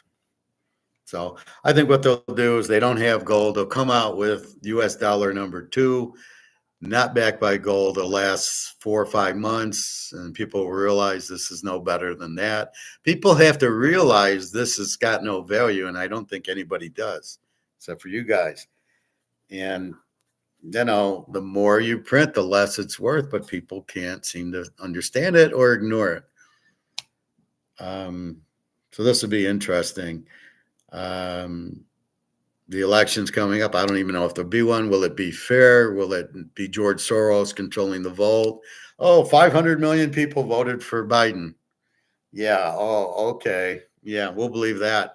But that's the problem. And then since he controls everything, nobody can really tell you he didn't. I mean, Trump clearly won the 2020 election, but because Soros fixed it, they can't really argue with it. You can't really prove that it was fixed. That's always been my pet peeve is you'll say, well, I wasn't there, and they'll go prove it. How do I prove I wasn't there? I mean, you prove I was there. I always hated that where you had to prove your innocence. And you're like, I don't know how to prove it. I wasn't there. I didn't go to surveillance or anything. So anyway, be careful on that. And that's about it. So watch the gold. I think after listening to Mark McGuire yesterday, we are breaking up COMEX, and it should be gone soon, or at least less and less effective. They're buying the silver outside of COMEX. You need gold to trade the options, Eddie Murphy, but they don't have the gold. They're running out of the gold to do the options with. I don't know the mechanism of COMEX. Like, do you have to, here's 100 ounces, now I want to do options? Or how does that work? But they are running out of the gold to do the options, which means the dips, which means if they run out of gold, they can't do the options, the price won't go down. So we're getting close to that. And then BRICS going gold will again raise the price, and the getting out of the petrodollar will again, the dollars will come back. Nobody wants U.S. dollars, and if nobody needs them to buy oil, then what do? You get rid of them. So how do you get rid of them? So I'm in Europe. I'm in France. I got $1,000 of U.S. dollars. Well, I don't want them. I'm a French citizen. I want French francs. So I go to the bank and I say, give me French francs. I don't need these dollars anymore because I don't need to buy oil. That's just a very simple explanation. So then the bank sends it back to the U.S. because now we've got U.S. dollars, which we don't need. We send it back to the Fed, and they've switch the US dollars for the French dollars or the Germans or the Italians or whatever, Chinese, Japanese, whoever has it that needed dollars to buy oil don't need it now. The Japanese can trade in yen. The Swiss can trade in Swiss francs. They don't need to go to dollars to buy the oil. So now all of it comes back. And that's how it comes back through the banks. Now this big surplus of US dollars comes in. Heavy, and now it's even bigger inflation. And again, they tell you 3 or 4%, they're full of shit. You cannot measure it in percentage. It's impossible because the market controls prices, not inflation. All the inflation does is make the dollar worth less, so it takes more dollars to buy Coca-Cola. But it's you can't just make Coke $10 a bottle because nobody will buy it. Right now, it's buy 3 for $5. Buy 2, get the third one for free. So now it's $6. The third one's free. So now they're $2 a bottle, not the $3 a bottle. So in effect, the price came down because the market won't accept paying $3 for a 2-liter of Coke or Fruit Loops or Oreos or whatever. They're not going to pay it because we only have so much money. And with other prices going up, we can't afford to do it. So that's what they're doing. So that's why the prices don't work for inflation. So you can't measure it at 3% or 5% or 10%. It's bullshit. You can't measure it year over year because you try to raise it, and then the next year you just keep the prices constant, and that's what happens. So eventually, when the dollar gets printed to death, then they'll start realizing, like Venezuela, the dollar's worth nothing. Zimbabwe, I mean, you're talking hundreds of thousands of percent of inflation, which even I don't know how they measure that. But you go to the grocery store and there's no fucking food on the shelves. Now, in Venezuela dollars, but if you have gold or US dollars, you can buy it easily. So that's what I'm getting you off of the US dollar. When you go to the grocery store, you have gold. And whatever the currency is that will be normal is what you're going to trade for. And that's how we'll survive and prosper, because we'll be in gold as the dollar goes to death. It's very simple. It's very logical. It's very easy. Get out of the fuck. That's what happened in Germany, right? They had the wheelbarrow full of Deutschmarks. But if you had gold, well, what was he saying? Gold was $20 an ounce, and these houses went for $100. So with 5 ounces of gold, you bought this beautiful house that's probably 30, 40,000 back in the 1920s. But if you held on to the Deutschmark, you couldn't afford it. It was worthless. But the gold doesn't lose its value. So you could buy a nice house with 5 ounces. Why the gold value didn't go up? Because it was, I don't know if it was held by the US or what. But anyway, we look for, in my mind, BRICS will control the price of gold with the Shanghai Gold Exchange. That's where the price of gold will go. COMEX will go away, at least for gold and silver. They might still control orange juice and coffee and pork bellies and G.I. Joe with the Kung Fu grip, but gold and silver will not be controlled by COMEX. It will go to Shanghai. And if you have gold, you want the price to go up, and they need it to print the dollars for all the people joining BRICS and the future people joining BRICS, all the Africans, Asians, and Europeans and Middle Eastern, all these countries that want to get out of the dollar.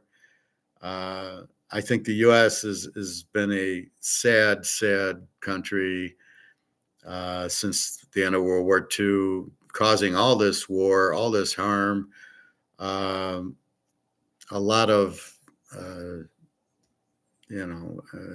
deaths, Gaddafi, Saddam Hussein, killing their own people in 9/11. I mean, it's just a sad country when you think about it, what we've done. And we kill our own people. I mean, what is that? Why are these people in government? It's really sad. 9/11 was bullshit. Where was the F-14s in the sky? Why weren't they there? Oh, they're on vacation. Their job is to keep the peace. Yeah. And then the detonation of the World Trade Center so they could steal the gold under the Federal Reserve. like they did in Die Hard 3. I mean, this is the country. We fake a moon landing. We kill presidents. We kill other countries. We start wars in Russia. In the Ukraine is our war. And now we're doing it in Israel. What the fuck are we doing? Who's in charge here? How did we let this go to that? All I know is I buy gold. I'm off of all that radar, and fuck them all. I mean, it's sad to say I'm an American, really. I mean, we're corrupt as shit. All right, with that lovely ending, I am off to the pool. Again, your baseball, St. Louis, 3 units. Yankees over 8, 3 units. Phillies, 7 units. Boston, 3. Pitt under 7.5, 5. The Mets over 8.5, 3. Frisco over 7.5, 3. Seattle over 7.5, 3. Bet small.